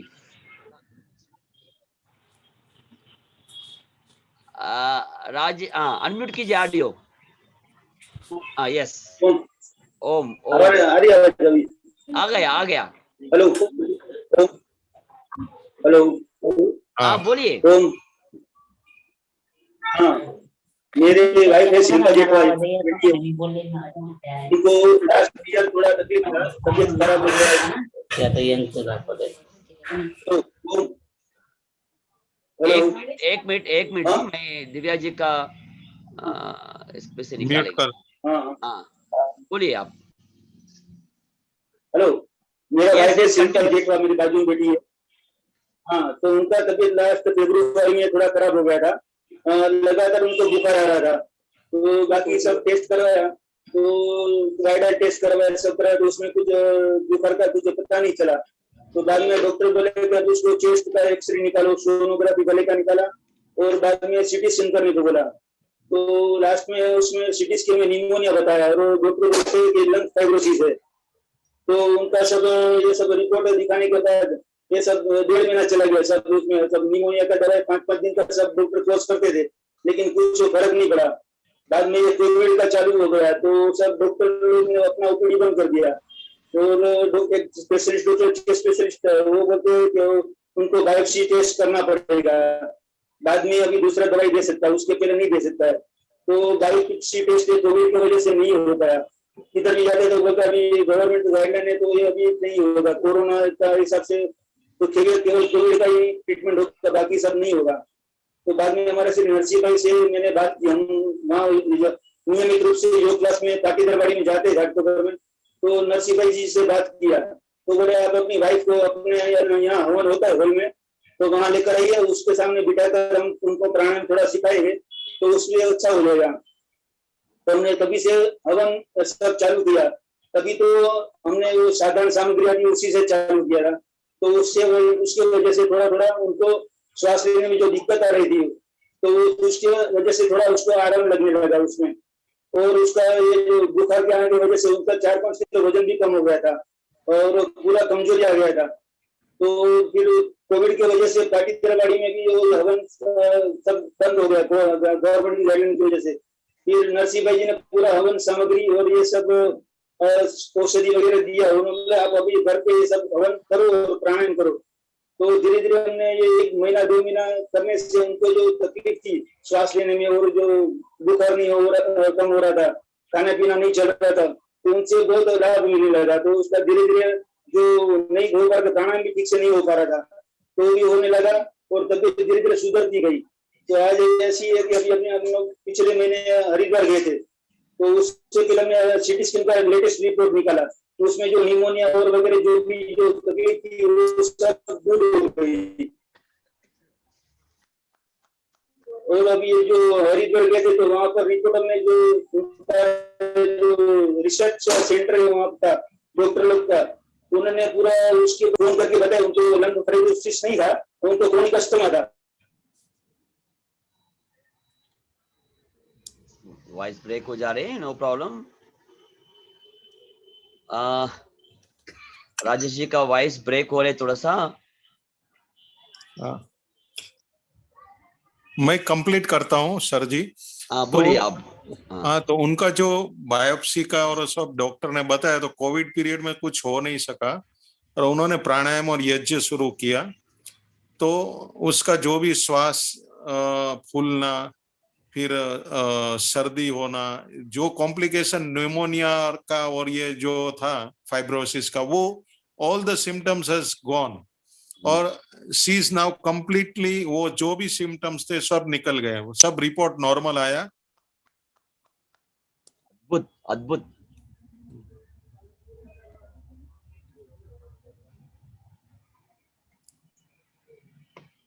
ठीक है, చాలా అద్భుతమైన అనుభవాన్ని రాజేష్ జీ మనకు తెలియజేశారండి. చాలా లైవ్ అక్కడ అక్క కూర్చుంది చూడండి, పక్కకే అక్క కూర్చుంది. యజ్ఞం ద్వారా ఎంత అద్భుతమైన మార్పు వస్తుంది. ముఖ్యంగా లంగ్స్ ఫైబ్రోసిస్ తోటి ఏదైతే సఫర్ అవుతుందో తను, డాక్టర్స్ అందరూ చేయలు ఎత్తేసినారండి, చెస్ట్ స్పెషలిస్టులు. మనకైతే ఎన్నో అనుభవాలు ఉంటాయి, ఇవి పోతే ఓ అంటే స్టెరాయిడ్స్ తోటి మనుషుల్ని పరేషాన్ చేసేస్తారు. సో అట్లాంటి అక్క రెగ్యులర్ గా నరసింహ పటేల్ గారి మార్గదర్శనంలో యజ్ఞం చేయడము, ప్రాణాయామ చేయడము, దాని ద్వారా ఎంత అద్భుతమైన రిజల్ట్ ని మనం చూస్తున్నాం. పూర్తిగా మారిపోయి మనకు కనిపిస్తుంది. ఆల్మోస్ట్ కంప్లీట్ గా క్లియర్ గా కనిపిస్తుందండి. నిమోనియా మొత్తం వెళ్ళిపోయినట్టుగా, ఈ లంగ్స్ ఫైబ్రోసిస్ మొత్తం పోయినట్టుగా కనిపిస్తుందండి. అద్భుతమైన అనుభవం చెప్పారండి. Big claps. सच्ची ये बोलना आसान है, 1 मिनट में अपने को ऐसा लगते अरे ऐसी हो गए, मगर उनके जो खुद का अनुभव है, जो जीवंत अनुभव है, वो लोग जो सफर किया, वो उनके शब्दों में अपन समझ सकते हैं। इतना आसान नहीं है, मगर एक तो सच है, हमारे सामने जो लोग दिख रहे, वो जिससे यज्ञ से जो फायदा हुआ, इससे हम अभी 100% कॉन्फिडेंट हो गया है, हर घर में यज्ञ करना ही पड़ेगा। बहुत अच्छा। ओवर टू नरसिंह भाई। और एक कल्याणी करके अभी एक एमटेक इंजीनियर लड़की है हमारे साथ जुड़ी हुई है, तो उसको भी डिप्रेशन, फिर lack of confidence, lack of concentration, all kind of mental element उनको था, तो she will share her experience. उन्होंने 1.5 महीने यज्ञ किया तो वो सब मेंटल प्रॉब्लम सॉल्व हो गया। Kalyani please come on the line. ఓ కళ్యాణి గారు నిజంగా ఎంటెక్ అంటండి, ఎంటెక్ చేసినటువంటి కళ్యాణి గారు మన మధ్యలో ఉన్నారు. వారి అనుభవాన్ని తెలియజేస్తారు. कल्याणी दीदी आपको स्वागत है, तेलंगाना की ओर से आपको स्वागत करेंगे। ओम धन्यवाद तेलंगाना। नमस्ते, प्रणाम। मैं अभी नवी मुंबई नेहरू से बात कर रही हूँ। मुझे 10th स्टैंडर्ड से मतलब लगभग 8 साल पहले इपिलिप्सी का प्रॉब्लम था। उसकी वजह से मैंने एलोपैथी दवा लेना शुरू कर दिया था, बट एलोपैथी दवा की वजह से ये होता था कि अगर मैं वो गोली ना लूं तो मुझे फिर से वो जर्क वगैरह आता था, अटैक आता था। फिर बाद में हमने वो एलोपैथी की उससे मैं एडिक्ट हो गई थी वो गोली से, अगर ना लूं तो प्रॉब्लम होता था। तो इसलिए हमने वो गोली धीरे धीरे बंद करने के लिए योगा स्टार्ट किया। योगा से वो कम तो हुआ, बट कम्प्लीटली कम नहीं हुआ। मुझे थोड़ा जर्क आता था, हाँ अटैक तो नहीं आया बट जर्क आता था। तो उसे हमें कम्प्लीटली मिटाना था। और इपिलिप्सी के जर्क की वजह से मेरा ये होता था कि मैं एंजाइटी में चली जाती थी, डिप्रेशन में चली जाती थी। मैं कुछ चीज हैंडल नहीं कर पाती थी सिचुएशन अच्छे से। बट फिर हमने मेरी माँ को उसके फ्रेंड ने नरसिंह पटेल जी का रेफरेंस दिया और हमने उन्हीं से यज्ञ सीख के फिर उसको कैरी ऑन किया, डेली किया। तो मेरा जो वे ऑफ थिंकिंग है वो चेंज हो गया, मेरे अंदर पॉजिटिविटी आ गई। एंड ऑब्वियसली जब तो अभी नहीं आए इतने, मतलब इतने महीनों से मैं कर रही हूँ, डेली कर रही हूँ। तो मैंने रिपोर्ट भी निकाले, मेरे रिपोर्ट में नॉर्मल रिपोर्ट आ गए ईईजी के। तो अभी तो मैं फुल फिट एंड फाइन हूँ। एक्सलेंट, कंग्रेचुलेशंस, बहुत बहुत धन्यवाद। आपने जिस तरीके से मेहनत कर यज्ञ के साथ स्वस्थ बन गई, बहुत बढ़िया। సో తెలంగాణలోని సోదర మనులారా అందరూ మీరు ఒకసారి గమనించండి, ఎంత చక్కగా లైవ్ ఎగ్జాంపుల్ మన కళ్యాణి బహన్ ముంబై నుంచి తెలియజేస్తుందండి. ఎంటెక్ లో చిన్నప్పటి నుంచి చాలా ఏదైతే ఎపిలెప్సీ సమస్య ఉండే, ఫిట్స్ వచ్చిపోయేది, హాస్పిటల్స్ అల్వాపతికి వెళ్తే అల్వాపతి మెడిసిన్ ఏం చేసేవారు, అలవాటైపోయింది, అది ఆపేస్తే మళ్ళా వచ్చేది. సో అట్లా అలవాటైపోయింది, దానివల్ల చాలా సమస్యగా ఉండే. నేను మెల్లగా యోగా చేయడం ప్రారంభించాను, ఇది తీసేద్దామని. యోగా తోటి చాలా లాభమైంది, కానీ పూర్తిగా వెళ్ళిపోలే. సో కానీ అప్పుడప్పుడు మెడిసిన్ బంద్ కాలే, అప్పుడప్పుడు ఒక రకమైనటువంటి అనీజీగా అనిపించేది. కానీ మా అమ్మగారికి ఈ నరసింహ పటేల్ గురించి తెలిసింది. సో వారి మార్గదర్శనంలో యజ్ఞం స్టార్ట్ చేశాము. అద్భుతమైన రిజల్ట్. యజ్ఞం స్టార్ట్ చేసిన తర్వాత మీరు నమ్మరు, ఆశ్చర్యకరంగా పూర్తిగా వెళ్ళిపోయింది. మొట్టమొదట నేను ఈ యాంగ్జైటీ కానీ డిప్రెషన్ కానీ వెళ్ళిపోయి పాజిటివ్ అయ్యాను. ఆ తర్వాత యజ్ఞం ద్వారా ఏదైతే మనం చూస్తున్నామో మొత్తం మూలం నుంచే ఈ సమస్య వెళ్ళిపోయింది. నేను రిపోర్ట్స్ కూడా తీసాము, టెస్ట్ చేసాము. అసలు ఇప్పుడు ఏ మాత్రం కూడా లేకుండా నేను ఆరోగ్యవంతంగా అయ్యాను. చాలా బాగా కళ్యాణి బహన్ చెప్పిందండి. సో 100% మన లైవ్ ఎగ్జాంపుల్ మన ముంగట కళ్యాణి బహన్ ఉన్నారు. సో దయచేసి తెలంగాణలో ప్రతి ఒక్కరికి మనం తెలియజేద్దాం, యజ్ఞం చేయండి. అత్యంత భయంకరమైనటువంటి ఎపిలెప్సీని ఆపగలిగినప్పుడు చిన్న చిన్న రోగాలు అయితే ఉఫ్ అంటే వెళ్ళిపోతుంది. సో రోజు యజ్ఞం చేయడం మనం స్టార్ట్ చేయాలి, అది కూడా శాస్త్రీయంగా. So over to Narasimha Patel ji, बहुत बहुत धन्यवाद कल्याणी दीदी।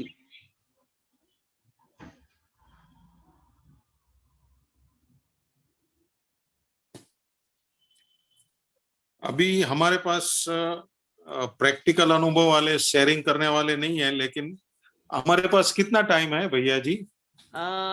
अभी हम लोग किसी को भी इंटरेक्शन करना है उसको भी मौका देंगे। कोई पूछे तो पूछ सकते हैं। तो अभी अपने को 7:30 तक टाइम है, मेरे ख्याल से और 10 मिनट्स अपन 10-15 मिनट्स ले सकते हैं। ओके, किसी को क्वेश्चन कुछ होगा तो नेहा जी और मैं आपका शंका का समाधान कर सकते हैं। Any question, welcome. 2 लोग रेस कर दिया, आप क्वेश्चन पूछते ही। गंगा प्रसाद गारू DSMORNY అన్నగారు అడగండి, అన్మ్యూట్ చేశాను। DS మోని आप पूछिए। సార్ నేను తెలంగాణ హైదరాబాద్ నుంచి మాట్లాడుతాను సార్। మాట్లాడండి। సార్ అంటే కొత్త ఈ రోజు చూశాను, అంటే దీని గురించి నాకు అంటే ఏంటి సార్, అంటే యజ్ఞం అంటే మనం ఏమన్నా మంత్రాలు గిట్ట ఉంటాయి సార్, వైదికం పూజలు గిట్ట. అవునండి, ఇప్పుడు యోగతో పాటు యజ్ఞము రోజు చేయాలి అని మనం తెలియజేస్తున్నామండి. 3 రోజుల నుంచి ఇది శిక్షణా శిబిరం నడుస్తుంది. శిక్షణా శిబిరం ఎలా మనము యజ్ఞం అంటే ఆవు నెయ్యితో పాటు ఏ వనస్పతులను వాడాలి, ఏ వనస్పతిని వాడి ఏ రోగానికి ఏ వనస్పతి వాడి మనము ఆరోగ్యం పొందొచ్చనే శిక్షణ నడుస్తుంది మార్నింగ్. సో యజ్ఞం ద్వారా సమస్యలను సాల్వ్ చేయొచ్చని నడుస్తుందండి. మీరు ఎక్కడి నుంచి అండి? నేను హైదరాబాద్ ఉన్నా సార్. హైదరాబాద్ ఎక్కడ? హైదరాబాద్ మన కొండాపూర్ సార్. కొండాపూర్ ఏరియాలో మన పతంజలి సెంటర్ ఉంది. లేదా మీరు నా పర్సనల్ నంబర్ లో మీరు మాట్లాడండి. మీరు పొద్దున యజ్ఞం జరుగుతుంది, మీ ఇంట్లోకి నుంచి యజ్ఞంలో పాల్గొనవచ్చు. మీరు నా నంబర్ నా నంబర్ నేను చాట్ బాక్స్ లో పెడతానండి. నా నంబర్ చాట్ బాక్స్ లో పెడతాను, తీసుకోండి. గంగా ప్రసాద్ గారు మాట్లాడండి. గంగా ప్రసాద్ గారు ఆడియో అన్మ్యూట్ చేయండి. ఓకే, వీడియో కూడా చూపియండి, మీకు కనిపిస్తారు. మాట్లాడండి. ఓం ఎవ్రీబడి. ఓకే, మాట్లాడండి, అడగండి. So I'm listening a very interesting topic today. So I don't know this type of curing of diseases, but I want to know behind what is the science or what is the technology, what happening when we'll do yajna. Could you please clear information can you give me, or please if a PDF is available with you, please could you share it, Guru? Om Anna. తప్పకుండా గంగా ప్రసాద్ గారు. गंगा प्रसाद जी एक government teacher है, नरसिम्हा पटेल जी, नेहा दीदी government teacher है, उन्होंने science background है, सो इसलिए उन्हें बहुत उत्सुकता से पूछ रहे यज्ञ से ऐसा हो सकता है क्या, इसके पीछे साइंस क्या है, ऐसा उन्हें पूछ रहे हैं। और असिस्टेंट टीचर ट्रेनिंग पूरा किया उन्होंने। बहुत अच्छा। उनको हाउ दिस थेरापी वर्क्स उसको जानना है ना? हाँ या सर, या 100%। देखो अग्नि है ना सबसे ज्यादा सूक्ष्म है, आपको 5 मिनट में समझा देते हैं। Agni is very subtle compared to Prithvi तत्व, पानी, वाटर एलिमेंट्स। देखो कोई भी पत्थर है, पत्थर को पानी में डुबाएंगे तो पानी उसमें जाता नहीं है, बराबर? या 100%। पानी में डुबाया पत्थर को तो नहीं जाएगा, लेकिन वही पत्थर को अग्नि में डालेंगे तो अग्नि उसके अंदर से आर पार निकल जाती है, बराबर? वैसे अग्नि से गर्म करेंगे पानी तो पूरा हमारा जो भी वेसल है पूरा पानी गर्म हो जाता है, तो पानी में से भी अग्नि तत्व जाता है। तो अग्नि है ना सबसे ज्यादा सूक्ष्म है। और हवन में हम जो अग्नि जलाते हैं और उसमें जब हम जड़ी बूटियां आयुर्वेदिक मेडिसिन डालते हैं, घी डालते हैं, तो वो एकदम सूक्ष्म हो जाता है। अग्नि में कोई भी चीज डालते हैं ना वो सूक्ष्म हो जाती है, एकदम नैनो टेक्नोलॉजी तक जाती है, नैनो लेवल तक जाती है। और जैसे वो सूक्ष्म होती है ना तो उसकी शक्ति और सामर्थ्य अर्थात उसकी क्वालिटी और क्वांटिटी दोनों बढ़ जाती है, अनेक गुना। अभी देखो स्वामी जी ने आपको बताया होगा शायद, घी का एक बूंद अग्नि में डालते हैं ना तो 1864 टाइम्स वो मैग्नीफाई हो जाता है, मीन्स उसकी क्वालिटी बढ़ जाती है, उसकी एनर्जी बढ़ जाती है, उतना मैग्निफिकेशन होता है क्वालिटी और क्वांटिटी का। तो ये जड़ी बूटी अगर हम मुंह से लेते हैं तो उसकी हमको लाभ होती है 2, 5, 10%, लेकिन जब अग्नि में डालते हैं तो वो एक अधिक सूक्ष्म हो जाती है, और सूक्ष्म होती है तो हमारे श्वास के जरिए ब्लड में, और ब्लड के जरिए सब टिश्यूज सेल्स सब जगह वो पहुंच जाती है। और हमारा शरीर का गुणधर्म है जो चाहिए वो लेता है, बाकी नहीं लेता है। तो जो डेफिशिएंसी है उसकी पूर्ति ये अच्छे गैसेस जो मेडिकेटेड वायु होती है उससे पूर्ति हो जाती है। तो इसकी कोई साइड इफेक्ट 0 है, गुड इफेक्ट 100 टाइम्स है। बहुत अच्छा है, समझ में आ गया प्रिंसिपल? बहुत ही बढ़िया समझाया। मैं యా ఓం అన్న అండర్స్టూడ్ వెరీ వెల్, నాకు అర్థమైంది. నేను మీకు రిక్వెస్ట్ చేసేది ఏంటంటే గంగాప్రసాద్ గారు, గత 3 రోజుల నుంచి ఇదే అంశం పైన హరిద్వార్ నుంచి పూజ్య స్వామి యజ్ఞదేవ్జీ గారు చాలా అద్భుతంగా వివరిస్తున్నారు. దీని వెనుక ఆచార్య బాలకృష్ణ మహారాజ్ గారు అయితే ఆయుర్వేద శిరోమణి ఉన్నారో, వారు అయితే జీవితాంతం రీసెర్చ్ చేసిన తర్వాత వనస్పతి ఏదైతే ఉందో, యజ్ఞం అనేది ఒక అద్భుతమైన విషయం. ఆ యజ్ఞంలో ఏ వనస్పతులు వాడి మనం ఏదైతే శ్వాస తీసుకుంటామో అది డైరెక్ట్ గా మన బ్లడ్ లోకి వెళ్ళి ప్రతి సమస్యను ఎలా సాల్వ్ చేస్తుంది అనేది సంధాయించారు. మనకి ఇప్పటి వరకు స్వామి రామ్దేవ్ బాబా గారు యోగా చేయాలి అనేది ఒక అద్భుతమైన అంశాన్ని మన మైండ్ లో తీసుకుపోయిండు. ప్రపంచం మొత్తం కూడా స్వీకరించింది. యోగాతో పాటు తొందరగా రెస్పాన్స్ కావాలంటే యోగతో పాటు యజ్ఞం చేసి యోగా ప్రాణాయామ చేయండి, తొందరగా రిజల్ట్ వస్తుంది. అందులో కూడా ఔషధ గుణాలు ఉన్నటువంటి వాటిని ఉపయోగించి యజ్ఞం చేసి మనం ఏదైతే చేస్తామో తొందరగా అతి పెద్ద రోగాలను కూడా నయం చేయొచ్చు అని సంధాయిస్తున్నారు.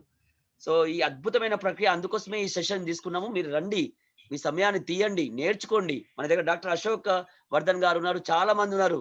గత కొన్ని రోజుల నుంచి అద్భుతమైన చర్చ జరుగుతుంది. మన తెలంగాణని మళ్ళా మనం అద్భుతమైన ప్రాంతంగా మార్చాలంటే మీలాంటి చదువుకున్న వాళ్ళు, ఆ ఆలోచన పరులు ముందుకు రావాలి.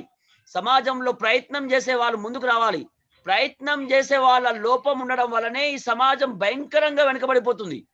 సో మనం అందరం కలిసి నిజమైన తెలంగాణగా మార్చడానికి కోసం మనం ప్రయత్నం చేద్దాం. సో बहुत बहुत धन्यवाद. संगीता दीदी आप पूछिए, संगीता सेठी जी अनम्यूट कीजिए and you can ask your question please. आप ऑडियो अनम्यूट कीजिए.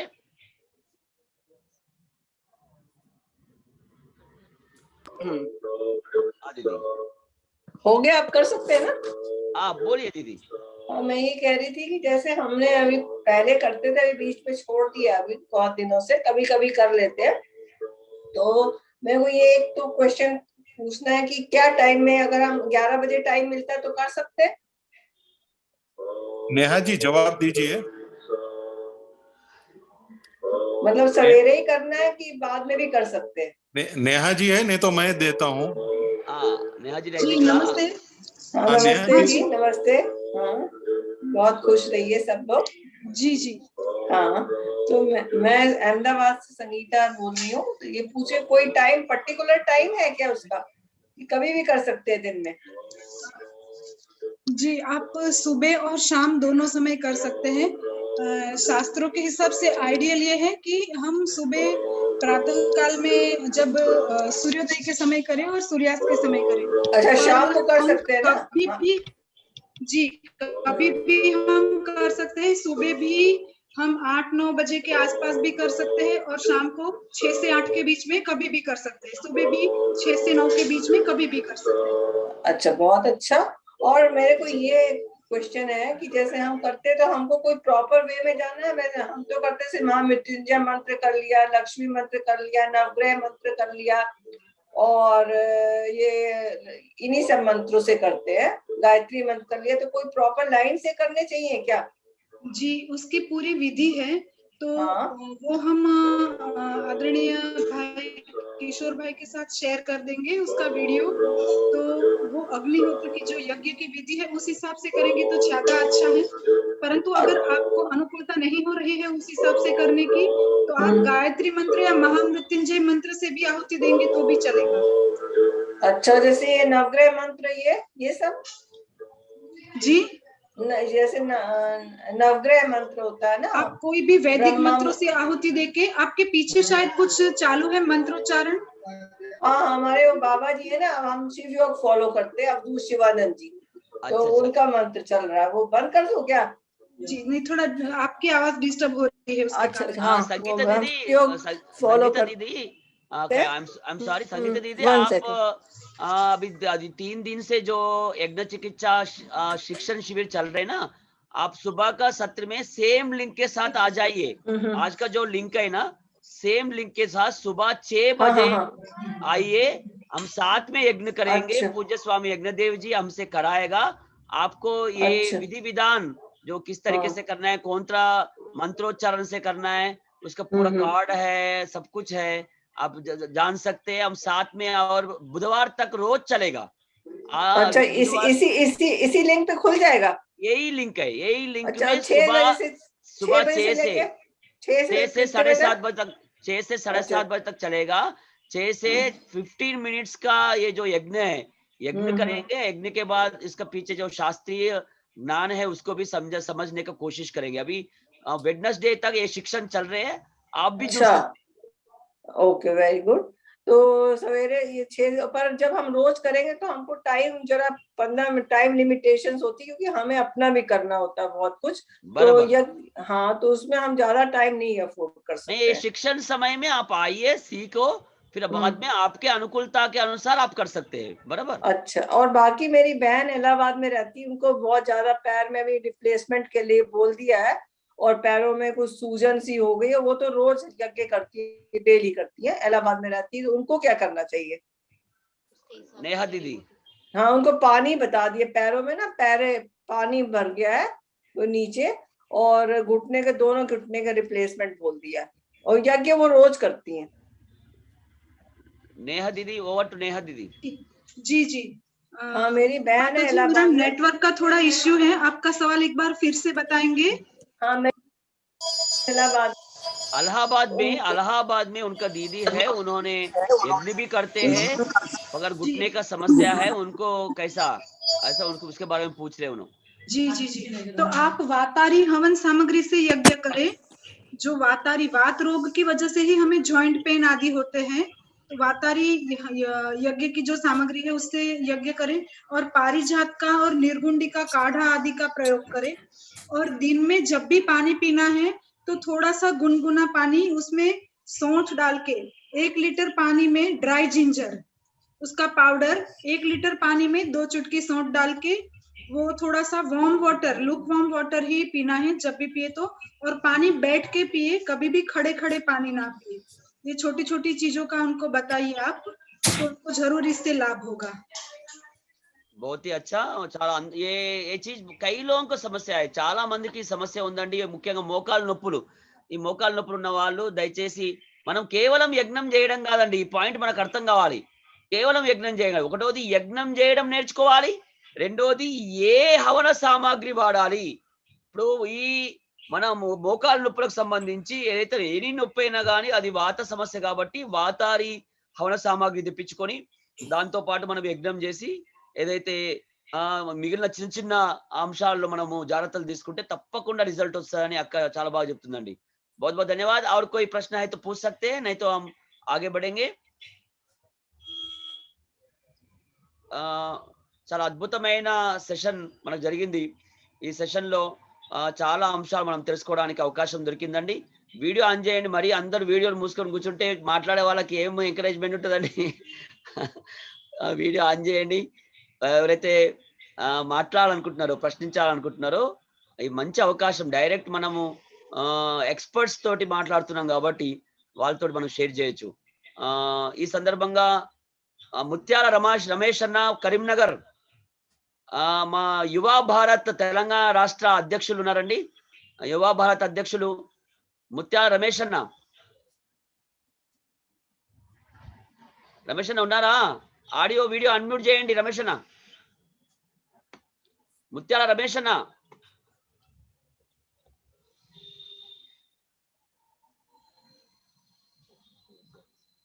సో చాలా అద్భుతమైన సెషన్.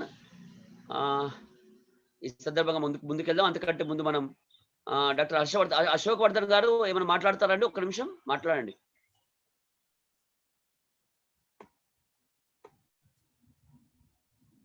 ఆడియో అన్మ్యూట్ చేయండి. అయ్యింది, చేశాను నేను, చేయండి. మాట్లాడన్నా. नरसिंह पटेल साहब, आपका कांटेक्ट नंबर दीजिए, और एप्सिलिप्सिस में जो जड़ी बूटी डाला उसको थोड़ा नाम बता सकता आप? किसके अंदर, कौन सा रोग में? जो मुर्गी का बीमारी, फिट्स।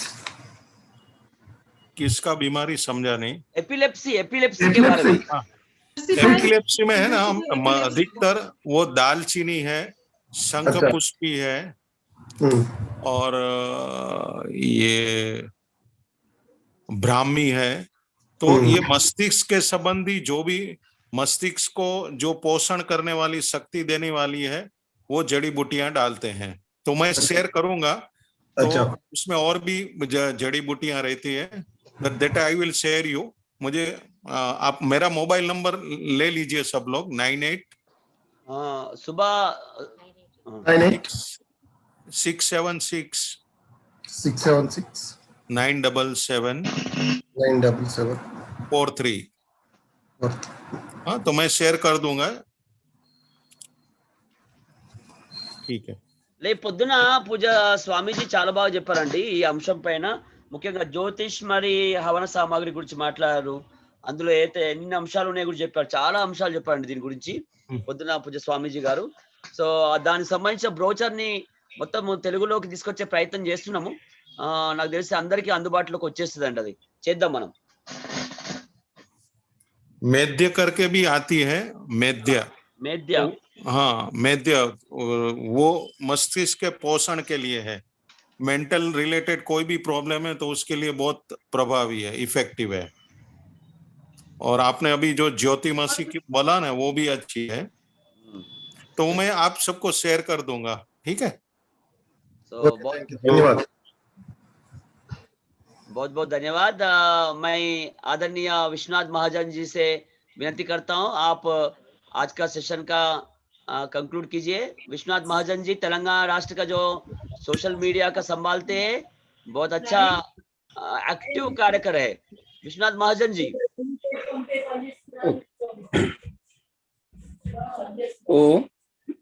आज का जो सेशन है बहुत अद्भुत है, क्योंकि हम सुबह यज्ञ कर रहे हैं और शाम को भी यज्ञ के बारे में जानकारी मिल रहा है। तो बहुत अभी तक हम योगा और आयुर्वेद का बारे में ज्यादा हमको जानकारी मिला है। अभी हो गए कि ब्रह्मा विष्णु महेश्वर जैसा अभी हो गया कि हमको यज्ञ भी मिला है, योग भी मिला है और आयुर्वेद भी मिल गए हैं, यानी हम सृष्टि का पालन विधान सभी कर सकते हैं, ऐसा हमको एक विश्वास आया है। यज्ञ से भी हमारा बीमारियों को हम दूर कर सकते हैं, ऐसा एक विश्वास दृढ़ हो गया आज। बहुत धन्यवाद है, समय का अभाव रखता हूँ और आज इस सेशन बहुत सुंदर से हुआ है। सभी लोगों को एक विनंती है, जैसा हम सुबह भी 6 बजे यज्ञ के 10 मिनट पहले भी अपन सभी उपस्थित रहेंगे तो बहुत अच्छा लगेगा। सुबह और शाम को पूरा यज्ञ ही रहेगा अपना। ओम धन्यवाद। तो बहुत बहुत धन्यवाद। मैं तेलंगाना की ओर से आज का जो लाइव सेशन हमें दिया है, సచ్చి బోల్నా ఆసాన్ చెప్పడం ఈజీ అండి, నిజంగా లైవ్ గా అయితే చూసామో దాని యొక్క అద్భుతమైన రిజల్ట్ అండి. మనం ఎంత చెప్పినా తక్కువే. ఈ రోజు ఇంత మంచి సెషన్ ని మనకు అందించినటువంటి పెద్దలు శ్రీ నర్సింబా పటేల్ గారికి మరియు नेहा व्यास दीदी की, इधर की కూడా మనం కృతజ్ఞతలు చెప్తాం। आप दोनों को तेलंगाना की ओर से, भारत स्वाभिमान ट्रस्ट की ओर से आपको हृदयपूर्वक हमारा धन्यवाद, कृतज्ञता व्यक्त करेंगे, क्योंकि आप जो हमें लाइव प्रेजेंटेशन दिया और जो लाइव जो जिसका यज्ञ करने के बाद जो रिजल्ट मिला, वो खुद आकर ऑनलाइन में आकर उन्होंने जो उसका अनुभव शेयर किया, वो हमारे लिए बहुत प्रेरणादायी है।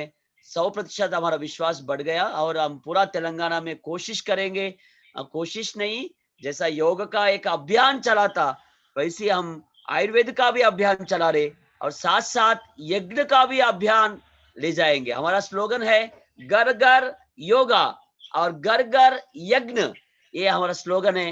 हम घर घर यज्ञ ले जाएंगे, ऐसा आपको आश्वासन देते हुए, क्योंकि आपको क्या दे सकते हैं, आप जो मेहनत किया, जिस तरीके से हमें शेयर किया, हमें उठाने का कोशिश किया, आपको शब्दों से कृतज्ञता ये बस नहीं होते हैं, हम आचरण में लाएंगे और आम व्यक्ति तक पहुंचाएंगे जो स्वामी जी की जो मेहनत है, स्वामी जी की जो लक्ष्य है।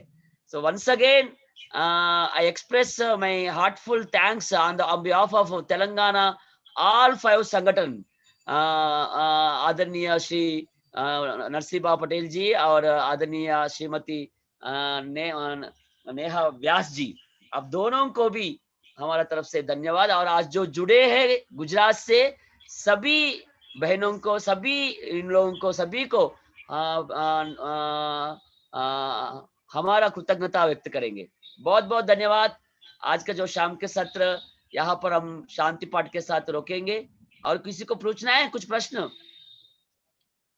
शांति पाठ के साथ हम रोकेंगे। और कल सुबह और श्रद्धा से, ये क्यों रखा है, हम जो भी करते बुद्धि पूर्वक स्वीकारना है और समझकर उठाना है। మనం ఏదైతే చేస్తున్నామో అది మనం బుద్ధిపూర్వకంగా స్వీకరించాలి. దాని వెనుక శాస్త్రీయమైన జ్ఞానాన్ని తెలుసుకొని మనం ఆచరించాలి. రండి దయచేసి, ఏదైతే ప్రయత్నం చేస్తున్నారో పూజ్య స్వామి రామ్దేవ్ బాబా గారు, ఆయన అభ్యాసంతో జ్ఞానంతో ఈరోజు ప్రపంచంలో యోగా తీసుకుపోయారు. ఆయుర్వేద శిరోమణి ఆచార్య బాలకృష్ణ మహారాజ్ గారు ఎంతో ప్రయత్నం చేసి తన జ్ఞానాన్ని అంతా సరళీకరించి మన వరకు తీసుకొస్తున్నారు, ఏమీ ఆశించకుండా. ఈ యజ్ఞ సామాగ్రి మనకు అందుబాటులో ఇవ్వడానికి కూడా వాళ్ళు సిద్ధంగా ఉన్నారు. నిన్న వచ్చారు సురేష్ గారు, మనకు సిద్ధంగా ఉన్నారు. మనకు నాలెడ్జ్ రావాలి. ఫస్ట్ యజ్ఞం ఎలా చేయాలి తెలవాలి, యజ్ఞంలో ఏ వనస్పతి వాడాలి, ఎట్లా చేయాలి అనేది తెలవాలి. ఇవి రెండు మనం చేస్తే అద్భుతంగా యోగా యజ్ఞం ద్వారా ఆరోగ్యాన్ని సాధించగలమని మనకు అర్థమైంది. అందరం ఆచరిద్దాం. రేపు ఉదయం మళ్ళీ షార్ప్ 6 గంటలకి, అంటే 10 నిమిషాల ముందే రెడీ ఉండండి.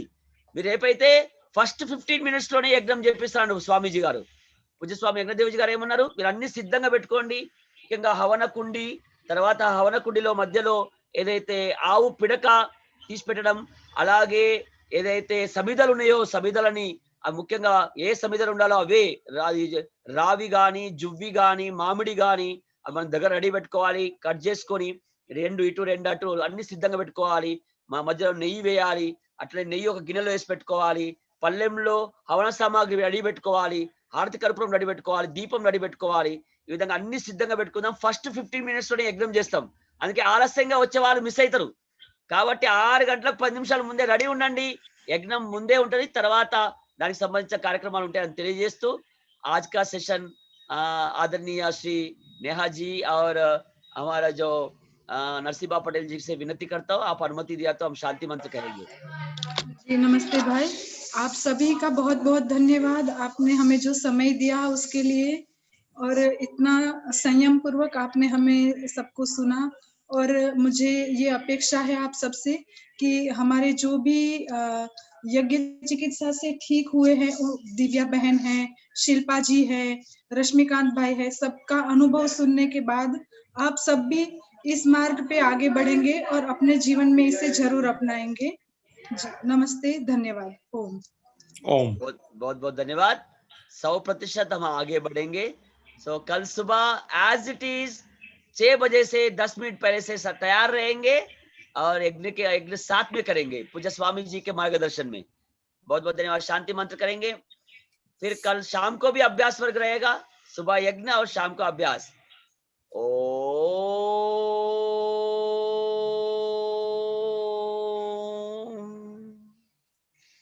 ओम देव शांति, अंतरिक्षगम शांति, पृथ्वी शांति, आपा शांति, औषधया शांति, वनस्पतया शांति, विश्वे देवा शांति, ब्रह्मा शांति, सर्वगुण शांति, शांतिरेवा शांति, सामा शांतिरेधि। ओम शांति शांति शांति। अंदरम చేతులు జోడిద్దామండి। ओम श्री गुरुभ्यो नमः। बोलो भारत माता की जय। जय। गौ माता की पालन करेंगे। अपने अपनी माता पिता की जय। सब साधु संतन की जय। गुरु परंपरा की जय। वंदे मातरम। मातरम। वंदे मातरम। सर्वे जना सुखिनो भवन्तु। बहुत बहुत धन्यवाद। वंस अगेन आदरणीय श्री नरसिम्हा पटेल जी को बहुत बहुत धन्यवाद। आगे भी आपका एक सेशन हमें चाहिए। और आदरणीय नेहा दीदी को भी बहुत बहुत धन्यवाद। आपका मार्गदर्शन, आपका सेशन बार बार हमें चाहिए। जरूर मिलेंगे जी अवश्य भाई जी। जी నమస్తే. बहुत बहुत धन्यवाद, फिर कल मिलेंगे. అందరికీ ధన్యవాదాలండి. చాలా సంతోషం. మీకు ఏ ప్రశ్న ఉన్నా మీరు డైరెక్ట్ అడగొచ్చండి. నాకు 9290032096 అడగొచ్చు. మనము గ్రూప్ కూడా ఉంది, వాట్సాప్ గ్రూప్. చాలా శాస్త్రీయంగా చాలా అర్థవంతంగా చేస్తున్నాం. ఈ రోజు వేదశ్రీ అక్క గారు, విద్యాశ్రీ అక్క గారు మెసేజ్ పెట్టారు. చాలా సంతోషం విద్యాశ్రీ అక్క గారు. మీరైతే హైదరాబాద్ లో ఉన్నారో, మీరు పతంజలి అయితే అద్భుతమైన ప్రయత్నం చేస్తుందో మీరు కూడా ఇందులో భాగస్థులు కావచ్చు. बहुत बहुत धन्यवाद.